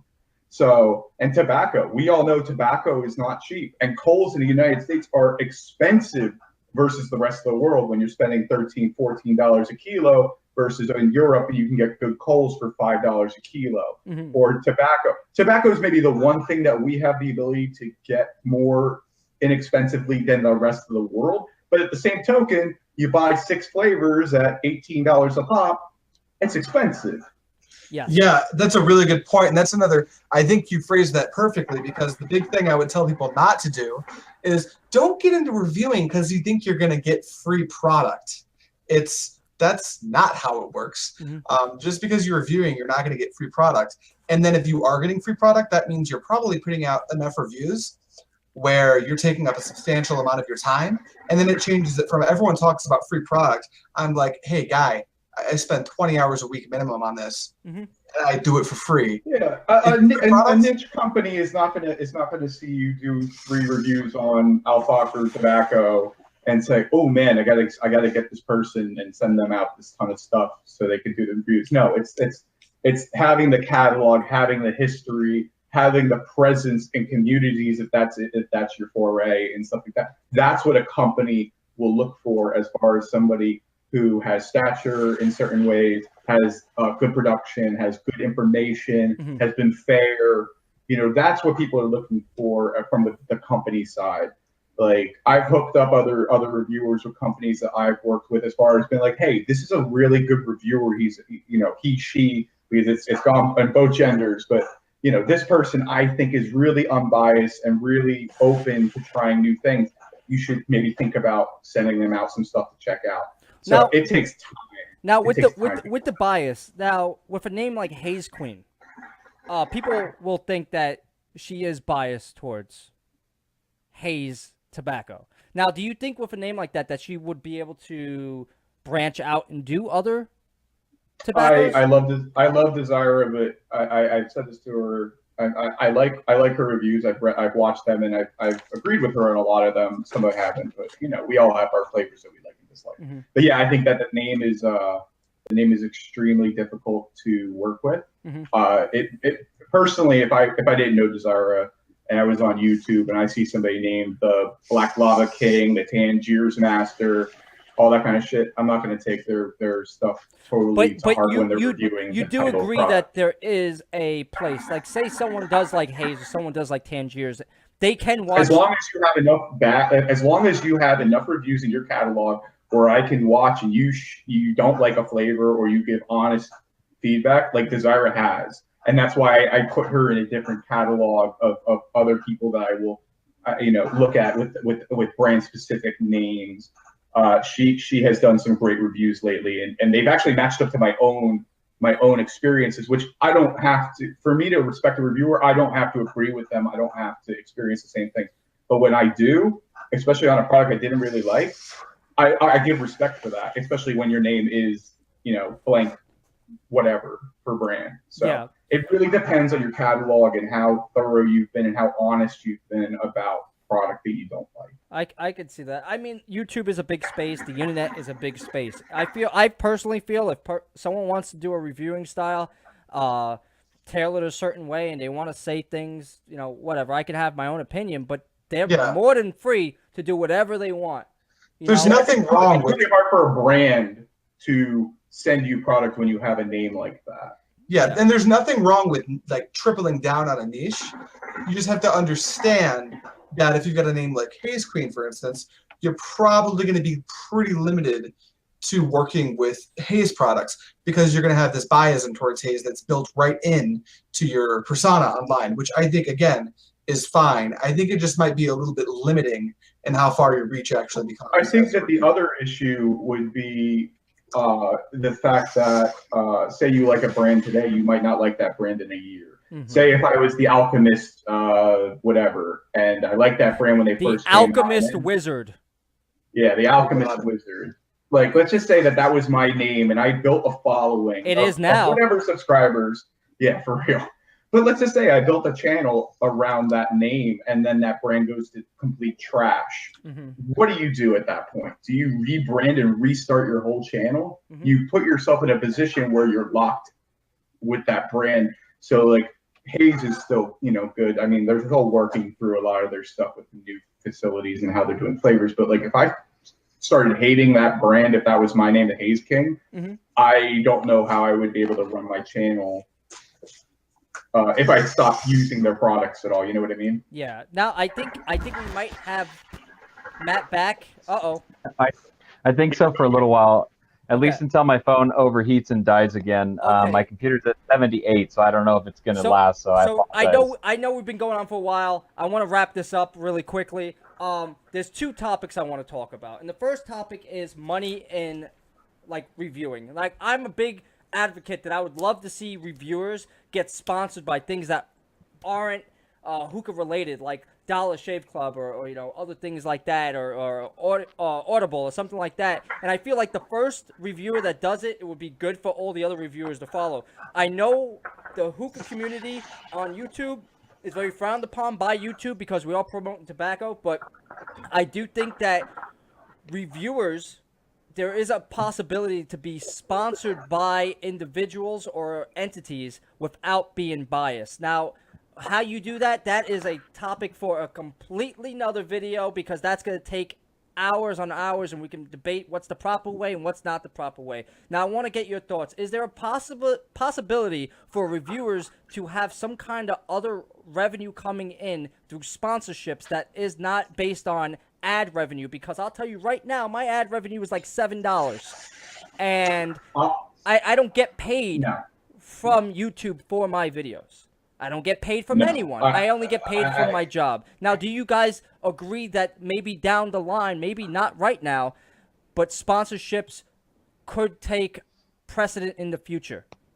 No, I'm sorry, guys. I want to jump on that one real quick. No, the community is too small.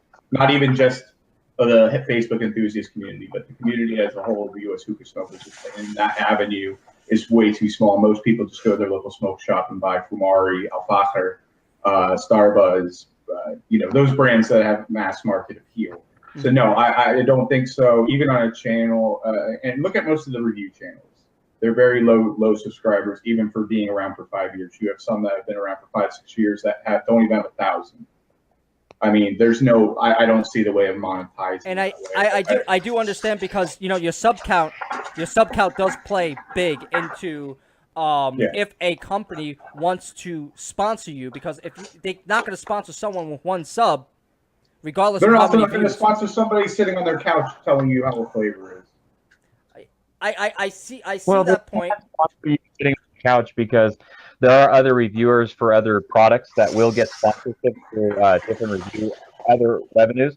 I don't necessarily think that there's a need to get paid. I know that the big thing that people say is that they would like to get paid and stuff like that. I don't necessarily ever see that as a need. Call me very old school in the way that I view like how you should work for money and stuff like that. I think that Patreon is a really interesting thing that's opened up a lot of doors for a lot of different people. But I think that there's something nice about either us getting our own product or getting sponsorships through things like vendors or meeting actual industry people. The Sherbetly I didn't get through 5-star. I got through the actual people at Sherbetly. The same thing with other products that I've done reviews for and stuff. Like, it's not purely about getting a relationship with a vendor who can supply you with different things. But at the end of the day, what we're doing is we're providing a service based upon the fact that we're being given a product. So we're not doing it for free, and we're also not being given something for free. Because the only reason why somebody is going to trust me with their product is because they trust that I'm going to give a review. I'm doing a disservice to anybody that I don't give an honest review to. Vendors are actually a nice way to open up the door for reviews, because you don't need to be honest about, or you do need to be honest about a product, but you don't have to worry about hurting somebody's feelings, because if a vendor is selling a bad product, it's up to us to allow the vendor to know, hey, you probably shouldn't carry this, or hey, for an enthusiast, this may not be the best sort of product. I don't see in the foreseeable future money being exchanged anytime soon for reviews. I also don't think it's a necessity or something that needs to be done. There's a difference between doing a review or doing a product placement of some sort.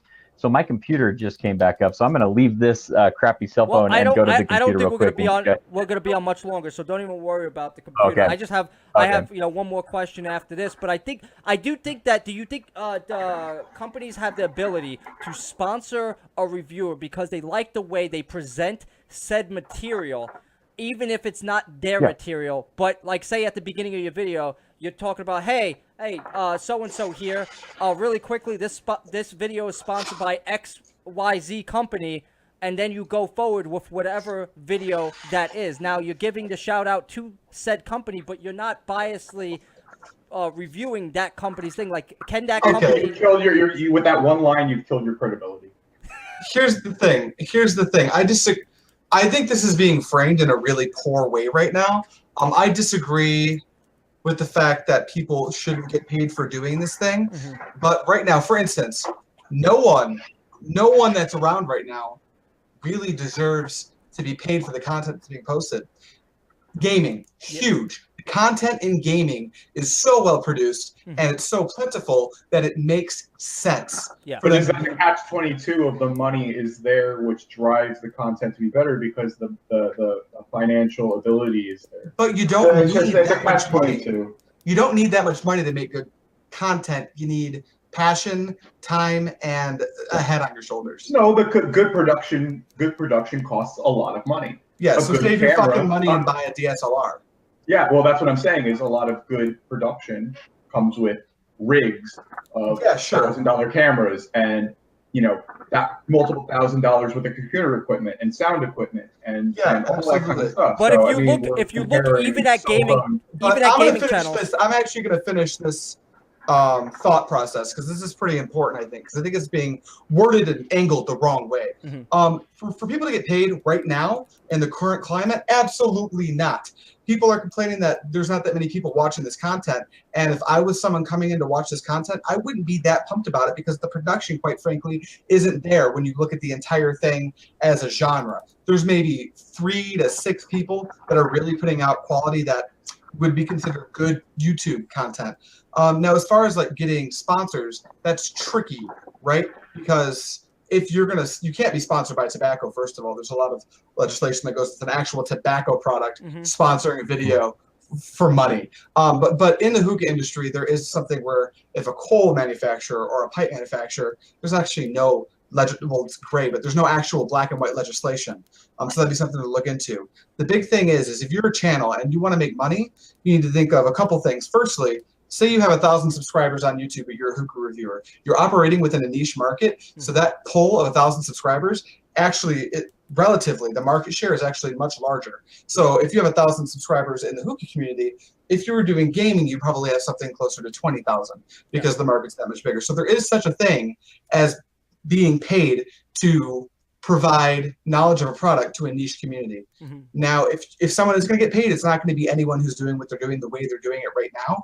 If you're going to be paid to do a product placement, even for like a coal, even let's keep it like community exclusive, you would need to not just be a reviewer. You need to be putting other types of content up on your channel, whether it be vlogs, whether it be skits, whether it be more creative ways to utilize this hobby we all have in your videos. But I think that people absolutely could find ways to get paid, maybe not full time, but it's just a matter of putting in the actual effort. There aren't enough people doing that right now, and I think that's the big issue. But I wouldn't discount it because though it is a niche community, it's just a lack of content. I don't think it's necessary in any way. I think that money will cloud the because once you start getting paid, you want to continue getting paid. And if somebody is sponsoring you, they're looking for an ROI, just like with the expo or any other thing. It's like if I'm giving you something, I'm expecting it in return. And you have to look at it from that business side, and that's why I think it's not a good way to go. And I don't think it's ever going to be necessary. I take more issue with vendors who sponsor people rather than companies who just send product out to people, because that is murkier to me as far as, well, I'm sending you shit that I'm selling. So, put it out there. But is it necessarily the same thing if a tobacco company sends you product or a vendor says... It depends on how it's done. It depends on how it's done. It depends on how the vendor works. If the vendor is expecting something, I know certain vendors and how they operate, and I don't like it. I don't like it whatsoever. You're not allowed to be completely unbiased because you're reviewing something that they're selling. Now, tobacco companies, I can only speak for myself with anything that DMZ has been sent that I've been a part of, or anything that's been sent to me personally. It's always been because I work on a different level, not just the reviewing. You don't see me putting videos up every week or even doing videos with DMZ all the time. It's more of the R&D aspect of the whatever they're sending me. Like, run these through, tell me what you think, how can we improve it, what could be better, do you think people are going to like it?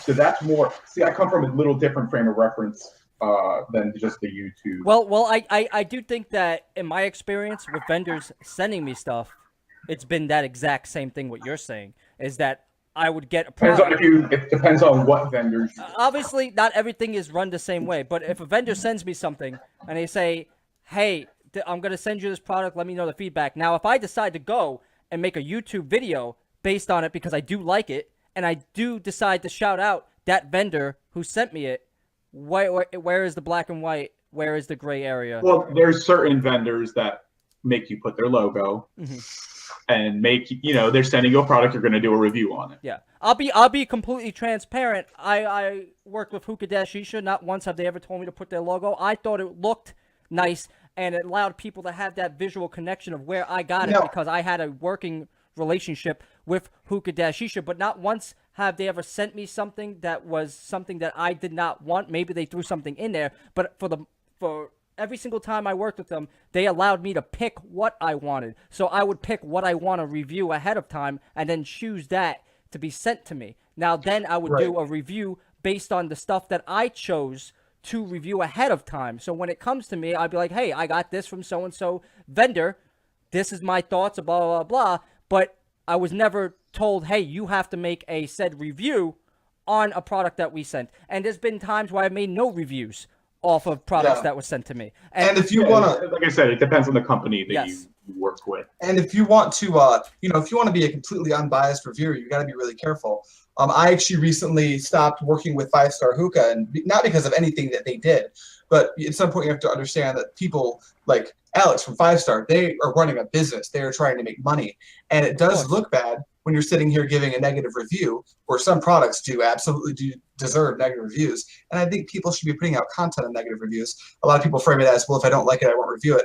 That's great. You can't review every flavor. How do I know you didn't like it or you just didn't have a chance to get your hands on it?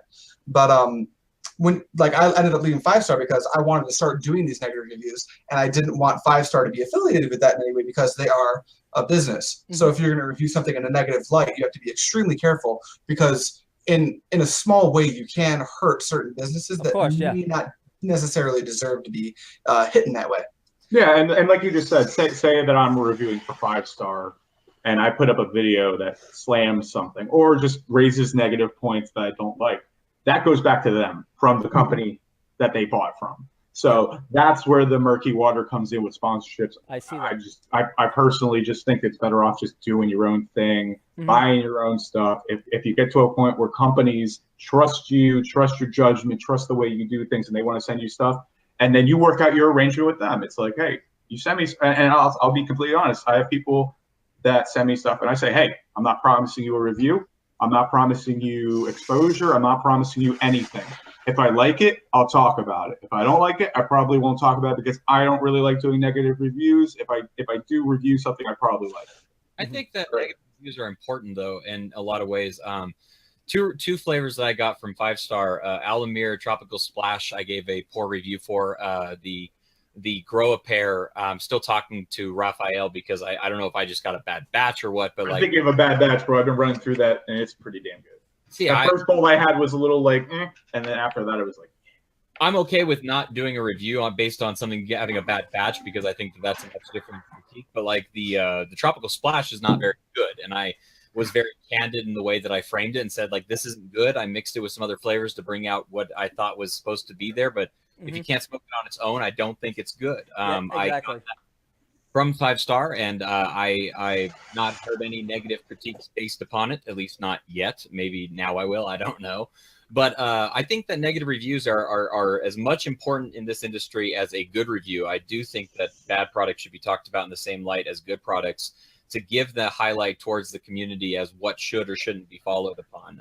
I think those are important. I think we owe it to the companies to give exposure to bad products so that they know that they have something wrong. Right. Now, what's really important is that if you get a product from, say, a newer brand, I think it's also really important to communicate with that brand openly before you go out in public and start to showcase some of the things that you dislike about that brand. And like Aid said, that's the way I operate, and why I don't really do negative reviews, because I will go to a brand that, let's say Sherbetly, and I'll say, hey, I tried this flavor. I think that it needs X, Y, Z, and it has potential to be a great flavor, but right now it still needs work. And they'll take that information to the factory, and they'll be like, okay, let's look at this. Let's make a test batch with different components. So that's why I don't like doing negative reviews, because I do work with these companies on a person-to-person basis, where I can go and say, Black Lava, hey, I got a batch. I don't think it's right. I think there's something wrong with it. But would it be the same effect if I just went out and filmed a review saying, "Oh, this shit sucks"? But it doesn't say that this shit sucks, because it's also semi-biased in a wrong way. Hear me out. I think it's almost biased in a wrong way, because you're protecting something that maybe doesn't need to be protected. It's like, hey, this is bad, and the batch that's out there is bad. It's kind of like with the ugly scenario that happened. Some bad batches, and we shouldn't have not talked about it, because it's like, well, they'll get their shit together. It's like they probably will. But so right now, I get a lot of test batches sent to me that are not out for production. Test batches not out, and so that's why when I do something, I go to them, because I'm like, hey, has this hit the market yet, or is this just a test batch where I'm running through it, like the banana cream pie extra banana that hasn't been released? Am I going to go do a review on it? No, because first of all, it's not released. It's like doing dark side reviews. Like I can do them. I have got dark side, but does it matter for you? Honestly, can you get it? No. Why would I don't like to review things that aren't like, in that. Well, I'll let Adrian chime in on it, and then I'll go after him. Go ahead, Adrian. Yeah, real quick, context is extremely important. I agree with both sides to a certain extent. Like we were saying, Matt, going back to the actual producer of that, whatever you're reviewing, and trying to give them your feedback is very important. The issue comes up when they come back with either nothing, and there's supposed to be an open dialogue between you and that vendor or brand, or they come back with, don't review it if that's how you feel, or we're not changing anything. At that point, that's when I say it's okay to pull the trigger and say, hey guys, and when you're doing a bad review, it's very important not to go like, hey, this is Adrian Pipe Dream Hookah, I'm reviewing Alfaker Cinnamon, and it is hot garbage, don't buy it. You need to actually go in depth as to why you do not think this is a good tobacco. You can't just say this sucks. You have to be intelligent. Yeah, I mean, I completely agree with what Adrian just said. Tells me if I report back and I say, hey, I didn't like this, and they say, well, fuck you, we like it. Then I'll be like, all right, well, now I'm going to do a bad review on it because the information I'm trying to give you to make it better, you don't want. Mm-hmm. And I don't really run into that, so. But if I did, I'd be like, okay, then it's time to do a review. If you think this is the final product and this is what it is, then I will do a review and say that I don't like it or, whatever. Well, like you were saying, that luckily doesn't happen that much. Normally, people who say I never had that happen to me personally. Yeah. I mean, I definitely think we all are on the same page as far as that. But I kind of lost my train of thought there. But the thing is like this. As reviewers, I believe that we have more of a discipline than the average consumer does than to go on a forum and blast them, because we know that we can have the ability to contact these people before we make this known public, and we go be like, hey, listen, like this is the problem I had with it. This either the cut was wrong, or the taste was off, or it didn't acclimate right, or it doesn't handle well under these things. Instead of just going out there and saying, hey, this shit's garbage, we don't like it, no one ever buy it, because what happens is that we have more of a voice on the internet than maybe someone does necessarily on one of the forums, but we also have the discipline not to flame a company. It depends on the reviewer. Not every reviewer has that discipline. And we've seen that recently with hit pieces on certain brands, certain products by even well-established reviewers. So I don't think that everybody has that. And I don't think everybody takes the time that we take, not saying that we are the only people who do, but when you do a hit piece on a product that you have only used one batch of, say you have 1 kilo of charcoal or 250 of the tobacco, and you do a hit piece, I think that's just terrible. Yeah, I don't know. I do think that recently a reviewer came under fire for doing a hit piece like that, for being contradictory in their assessment of said coals. So I think people will call a spade when it does happen, but I mean, there's a group. It depends on your viewer base. If your viewer base, a lot of us know our viewer base. Certain reviewers definitely know theirs, so they know when they do a hit piece on something that people are going to like it, because they know a lot of the people that are influential that watch their shit. Mm-hmm. So that's the issue. It's like, well, if I do a hit piece on this brand, people will like it anyway. Even, I believe it. I don't like it. I'm going to do it. See, that's the difference between knowing your channel and are people going to like all this negativity over a kilo of coals that I received versus have you tested multiple kilos? Have you really given it the real honest timing it, doing everything, really measuring your cloud output versus other things? Are you being completely honest on your video? Well, yeah, that's exactly right. Like, I'm going to call out R-Routine on his post that he just posted the other day. You'll have to enlighten me on that one. It kind of pissed me off because, people have their, if you don't like something, fuck it, you don't like it. You don't have to smoke it. You don't have to use it. And especially if you've already been educated that a certain product operates a certain way and does a certain thing, why are you then going on and continuing to push the negative narrative towards said product and posting pictures of ash content? So our team posted a picture the other day. I think it was on Unbiased or THL, one of those groups.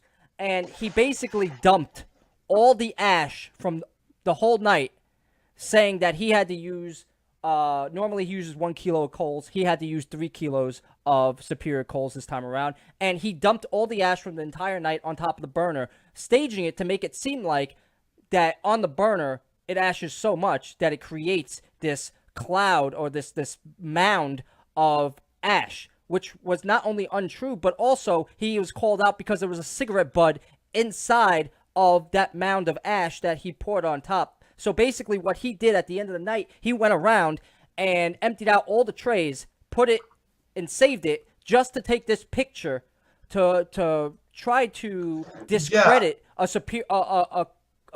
coal brand that was under attack because it was the cool thing to do.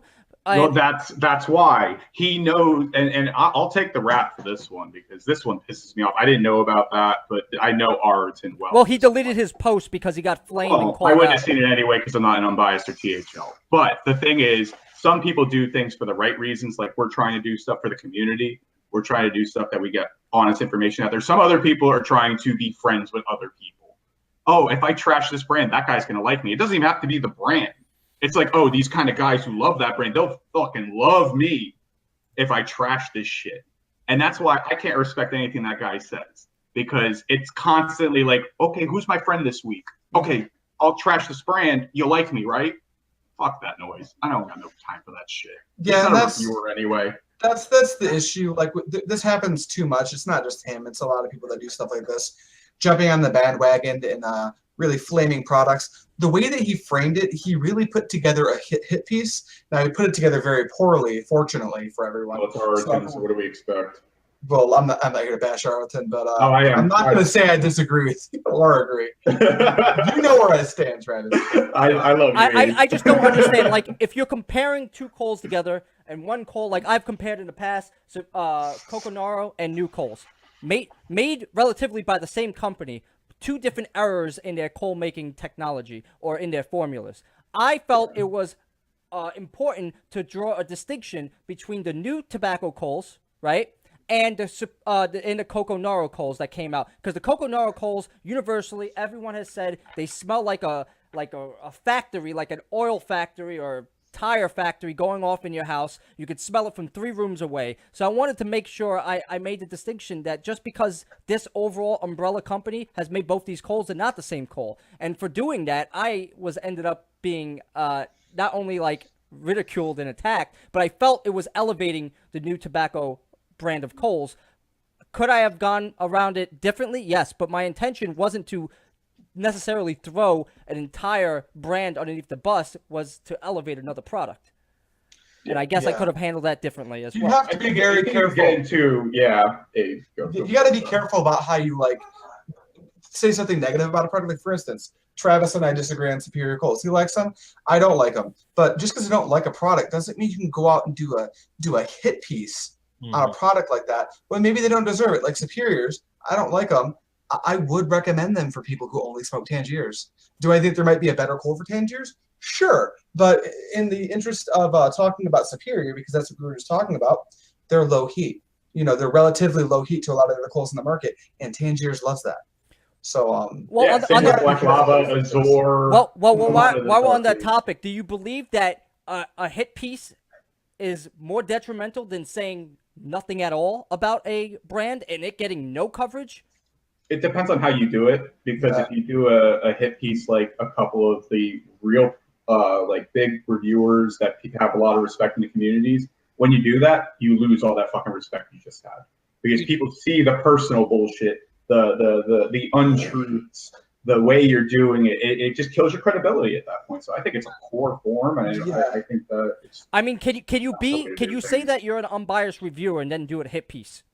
No, not really. Bullshit. Well, that's the thing. If you're going to do a hit piece, don't do hit pieces. If you're going to say things negatively, do it intelligently. But if you are going to go out and take the initiative, if you really hate a product, be consistent and do it intelligently. Don't make yourself look like an asshole, because what you end up doing is you end up making that product look real good. So let's say it is a garbage product. You've literally you've beaten the point. You've completely. And I think I think being as transparent as possible. I'll throw myself under the bus as far as most people remember when I had issues with Cocoa Earth for a while, and I used to love Cocoa Earth, and people were calling me out saying I was biased. I was like, "Fuck you! Here's a video live of me smoking, showing my issue," and even that, for certain people who have confirmation bias, that even isn't enough. so you have to know who you're talking to. Is a hip piece really necessary when people already know what they like and they don't really care what you think? No. But will I put the information out there? And I never did it at a hip piece like Coke sucks. I'm just like, hey, my coals are lasting 25, 30 minutes less than they used to. And that's a problem for me because when I have a coal that used to last an hour and 45 and it only lasts an hour and I'm throwing my third one on at 45 minutes, there's an issue as a smoker. And I do believe you could say something good about a product that you don't necessarily like. And I feel as a reviewer, you need to balance it both sides. You could review a product, say what you like about it, and then compliment it with the negative things as well. You need to show the overall picture. Just because something isn't necessarily for me doesn't mean that you cannot present the facts as they are given. So, I mean, this is a whole different, like, we can go down the rabbit hole and go for days about. Yeah, because you could touch every brand at that point. But I think it's funny if you look at some of our first videos. I know me and Matt and Adrian definitely have a laundry list of videos out on YouTube where if you go to our first one and compare them to our newer stuff, you will see a night and day difference. Oh God, mine is awful. I was petrified doing my first video. You could see it on my face. Whether it being, the way we present the product, whether it be how we compose ourselves on camera, or how we introduce the overall product. Now I want to know really. Yeah, I was really happy my first video wasn't a review. It was more just like packing, like how to pack Zomo. So that helped me out a lot. I'm sure there's still people who need to know how to pack. Oh, by the way, real quick. Mm-hmm. Speaking of, I was just talking about Way Down to Hookah. He barely reviews, but he just put up a review on Prestige Cocoa. So when this is over, check that out. I guess I'll have to link it somewhere. But I want to know, starting with, I'll go with Adrian this time, to close and wrap everything up because it's almost 11 o'clock at night here. It is very late, and I know Matt is probably getting yelled at right now. Why are you still on the computer? So really quick, Adrian, we've all come a long way. You have your own personal channel, and you also work with Matt on Pipeline AM podcast. Good joke. What do we have? Because I know you've become almost like really popular for doing like the AF series. This is something that hasn't really, I think, been done recently, where you have gone in depth talking about all different types of flavors. And me smoking personally, I would not even tolerate smoking all the AF flavors because I have my favorite and the ones I don't like. But you've gone through so many of them, and you consistently put out like the AF brand. And I love the series that you do where you go through, you take a brand and you go through the flavor line, because a lot of people out there haven't had their hands on these flavors, but you give them a perspective that they might not have otherwise have gotten. So what else can we expect coming up in the future? Travis, don't you walk away from the show. But Dad, keep leaving. What can we expect from your personal channel? And then after I'm done with Matt, I want to know what's going to be, because you were wrapping up the first season of the AM Hookah podcast, which is super exciting. You had a lot of good guests that people did not know about. You brought a lot of education and a lot of, good controversial topics to the people who watch. And I know you have your audience is only growing at this point, and it's exciting to see you guys grow as a group and apart. So let's talk about your personal channel first. I want to know, what can we expect from Pipe Dream Hookah coming up? I'm going to be moving towards, my quality just saw a huge spike in quality. That's mostly due to some new equipment that I funded myself. And got lucky on some stuff. But as far as the content I'm producing, a lot more reviews. The Alphacker series will be continuing. I have a new series coming out. I won't talk too much about that. As well as some more humor-based stuff. Don't you tease the people. I can't. I am teasing the people. No hints, no nothing?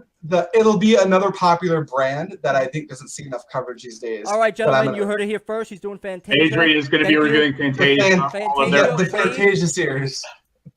You don't have a hair on your balls to fucking. Wait, I'll send you 8 cans and a T-shirt. Will you review it? No. Please tell me it's good not. joke though. It's not Fantasia. Please tell me it's Nakla. It's Nakla. I'm not going to tell you what it is, but it's right. not Fantasia. Stop asking.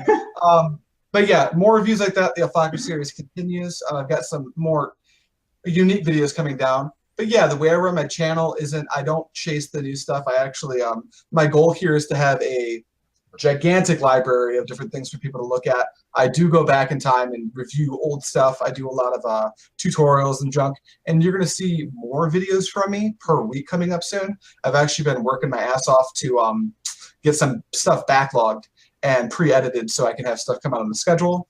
And then that's pretty much it for my personal channel. Merch is coming soon, but I won't be pushing that too hard, at least this year. And then there's a bunch of cool stuff going on with the podcast too, but I'll let Matt talk about that. All right, Matt, you have your own personal channel. You've been around the longest with your own personal channel. I was actually looking the other day at your list of videos you have, and it's staggering. Like, I basically only have maybe about 60 hookah videos myself. I am a baby compared to you. You've been doing this a lot longer, and I would like to see like you still to this day post regular content. And it's crazy because not only do you do this, but you also do the AM podcast with Mr. Adrian Hunter. Now, I enjoy all of your content, and I would like to see some more gaming stuff. That's my own personal thing. I would like to see either some more like Let's Play or some edited compilations of stuff you've done in gaming, or bringing more, like you're a big Nintendo guy, bringing maybe an unboxing of a Nintendo thing to us, the masses. So is there anything on your personal channel to get to first that we can expect to see in the near future? I want to first I want to say that I really appreciate the amount of respect that you've given me, because I don't feel like I've garnered it. I feel like I've stepped out of the game far too long, and I'm trying too hard at times to come back in the way that I have in the capacity. I have a very strong love of doing videos and editing and creating content and doing reviews and trying to share my opinion. My main focus with my channel is to actually focus on the things that I think I do well. I don't think that I review charcoal very well. I don't think that I give good opinions, nor do I think that I'm able to give out information that is beneficial to the end user. I've turned down some charcoal a couple of times now because I don't want to flood myself with a mediocre type of opinion that I'm trying really hard to push out. The last 2 coals that I did for the Prestige, I stand by completely. I actually bought 2 boxes of them. They're my flat of choice, and I stand by everything that I said. The Shore cube that I just did, I got before I made this decision. I tried really hard to give a very, very balanced review of those so that I could go out on a high note when it comes to my opinion of those. But my goal for my own personal channel is to definitely focus towards content that I feel like I do well and do a good job at that content. Mm-hmm. Also step up my professional game when it comes to doing those. I would love to do more video game content. I know that I've done it in the past and stuff. I am doing a very small side project for a Nintendo podcast that's only happening once a month, so it's not even that big of a drop. Or yeah, go watch the shit show. But I am a big video game fan. I'd love to do video game content, but I would like to push that over to the AM Hookah channel if possible. I'd like to do some Let's Plays and things like that on there, because gaming is a part of my culture and what I like to involve myself in, along with doing the hookah stuff. In the future, when it comes to the personal channel, I want to just stay consistent with my content. I feel like I've had drop-offs here and there, and I want to try to stop the drop-off and continue with continuous content at least once a week is my goal and stuff. When it comes to the AM stuff, me and Adrian are side by side in the content and the stuff that we create, and I'm lucky to have somebody who's very goal-oriented like myself, and we're able to really push ourselves at a good pace. Careful, Matt, you're gonna make Adrian cry. We've done a good job, and it's not just me, because I stepped out having a baby and leaving to Arkansas, and Dr. DRNOOBSAUCE, you've stepped in and helped out a ton too, and we appreciate it so very much. I do, especially because it's important in this world to have constant content, and having a video come out every Monday is the way that we kept building to the point where we're at. You know, I'm proud to say that we have 150 subs. I know that's baby numbers. I know that it is, but I'm proud of that, and I'm happy that it's growing still to this day. So I think season 2 is going to have a lot of exciting stuff. I know that we are going to try to have even bigger guests. We're going to be going to the expo together. Mm-hmm. I don't know how much video footage we're going to get, because we're both going to get sloppy drunk probably. Yes. So I don't know what's going to come out of that necessarily, but yeah, one of the things I like about not being the person who films anything. You're the worst. The power of B-roll.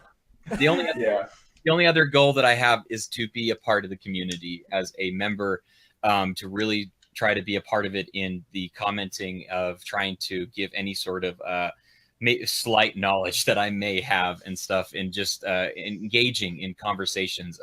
I know Owen Barry is not really a part of the communities anymore, but I have to give a huge shout out for all the positive conversations that I've had with him, Rob, and all the positive conversations I've had with him, the Gucci Gang, and all the positive conversations that I've had with all those people. And I mean, I love being a part of this community, and being thought of as being a part of it is very important to me, because it means something to me to embrace and communicate and stuff. So in the future, more shit.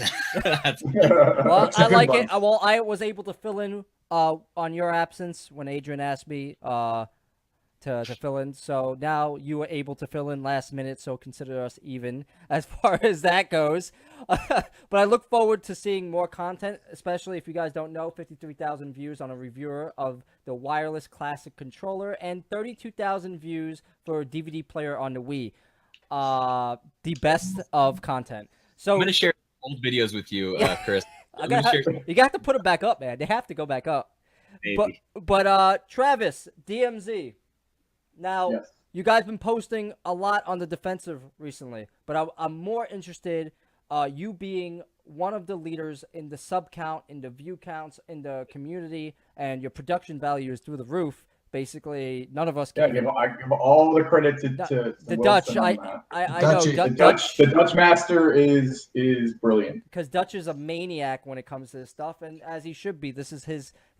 He puts a lot of passion. You can see it in the videos. A lot of production. He loves it, and that's one of the things that's really great. Is he now really I know you might not have the total say on what exactly is coming down the pipeline, but because you guys are very democratic over there.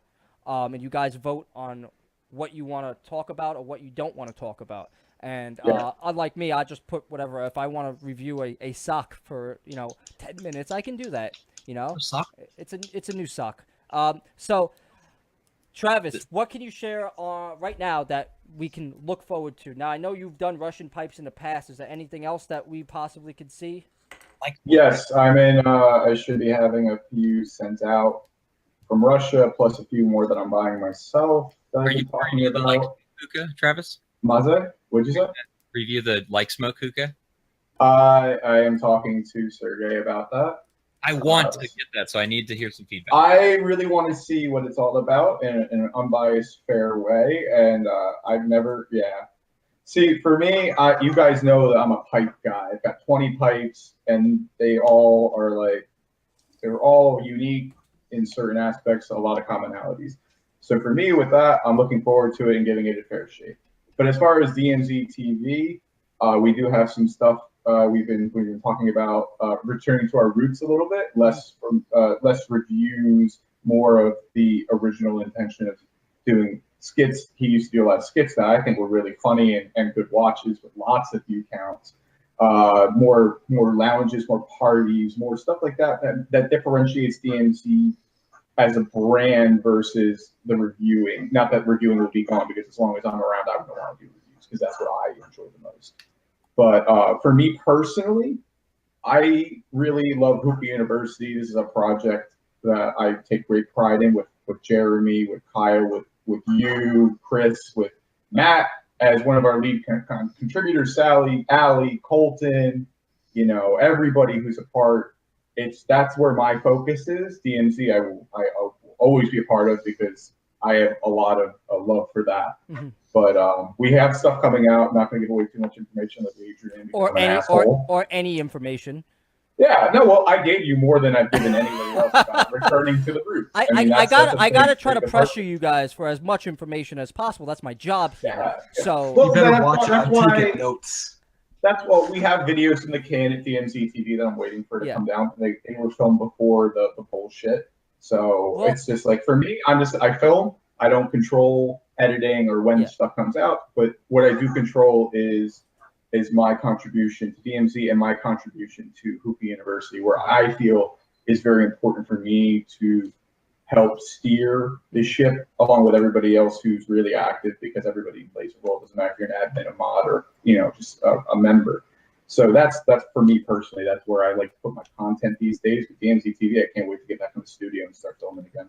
Well, that's good to hear. I'm looking forward to it. I have two things I want to say. First is Junior says you guys should go live when you're at the expo. I'm sure.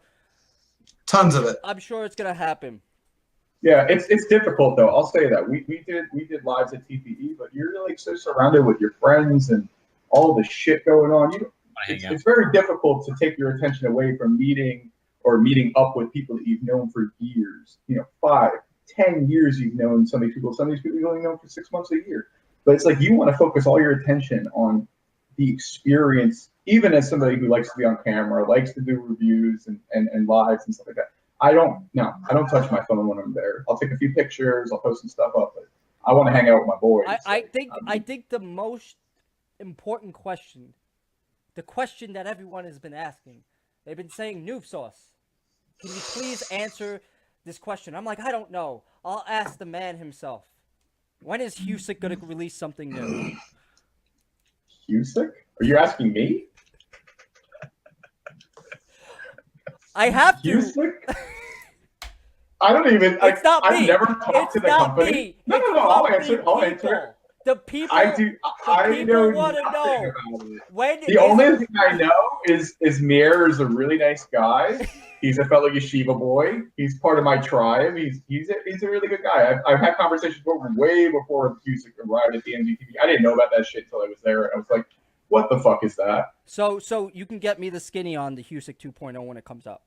Yeah, I'm sure it'll be the same piece of garbage. I mean, come on, man. Like the speaker, I still think the speaker's cool for what it is. But come on, there's no way around that. I know. Well, I want to say thank you guys. Thank you for Matt and Travis for coming on and saving my ass. Or it just would have been me and Adrian basically looking at each other endlessly into each other's eyes. Like we usually do on Hangouts. Nah, I'd be fine. we did. I would watch that shit for 3 hours. We got it out of our system for an hour while we're trying to figure out the whole camera thing before Matt. I'm really glad that I prolonged joining into this as long as humanly possible. If that was the case, I don't want to break the bromance. No, it's great. Thank you guys for joining. You got Adrian Hunter, Pipe Dream Hookah. Go check him out. You got Matt Desind. I want to say you make the wheels turn at AM Hookah Podcast. Yes, that's I mean, that's what I've always heard. That Adrian is super humble. He's like, the production and everything, and you are very you do your due diligence when it comes to making sure everything is on track. But you have no control over internet connections. So no way. It's Matt's wife. It's like, Matt, get out of my hair. Matt's wife is like in the back just unplugging stuff as he's trying to go live. Matt, it's been 6 hours. Go. Film. And Travis, the dean of Hookah University, thank you for somehow I was like, I need Travis. This is the piano cat, just keyboard.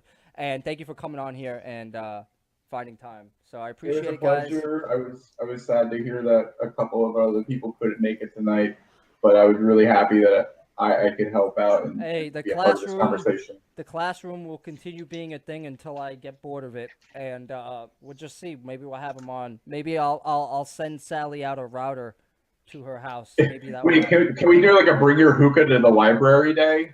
Yes. Hey, it's like all about Hookah University. I mean, let's do it. We gotta hide her in the corner somewhere. Yeah. I've been trying to get my hookah into the library for years. Hey man, you got to bring a B2 Reaper, fit it in your backpack. Ultimately, I would like to thank all the people who stopped by to listen to our banter. We might not agree on everything, and nor should we, but it's a lot of different personalities, a lot of different point of views. We're not right, we're not wrong. It's just our opinions, and if you like them, great. If you don't, fuck you.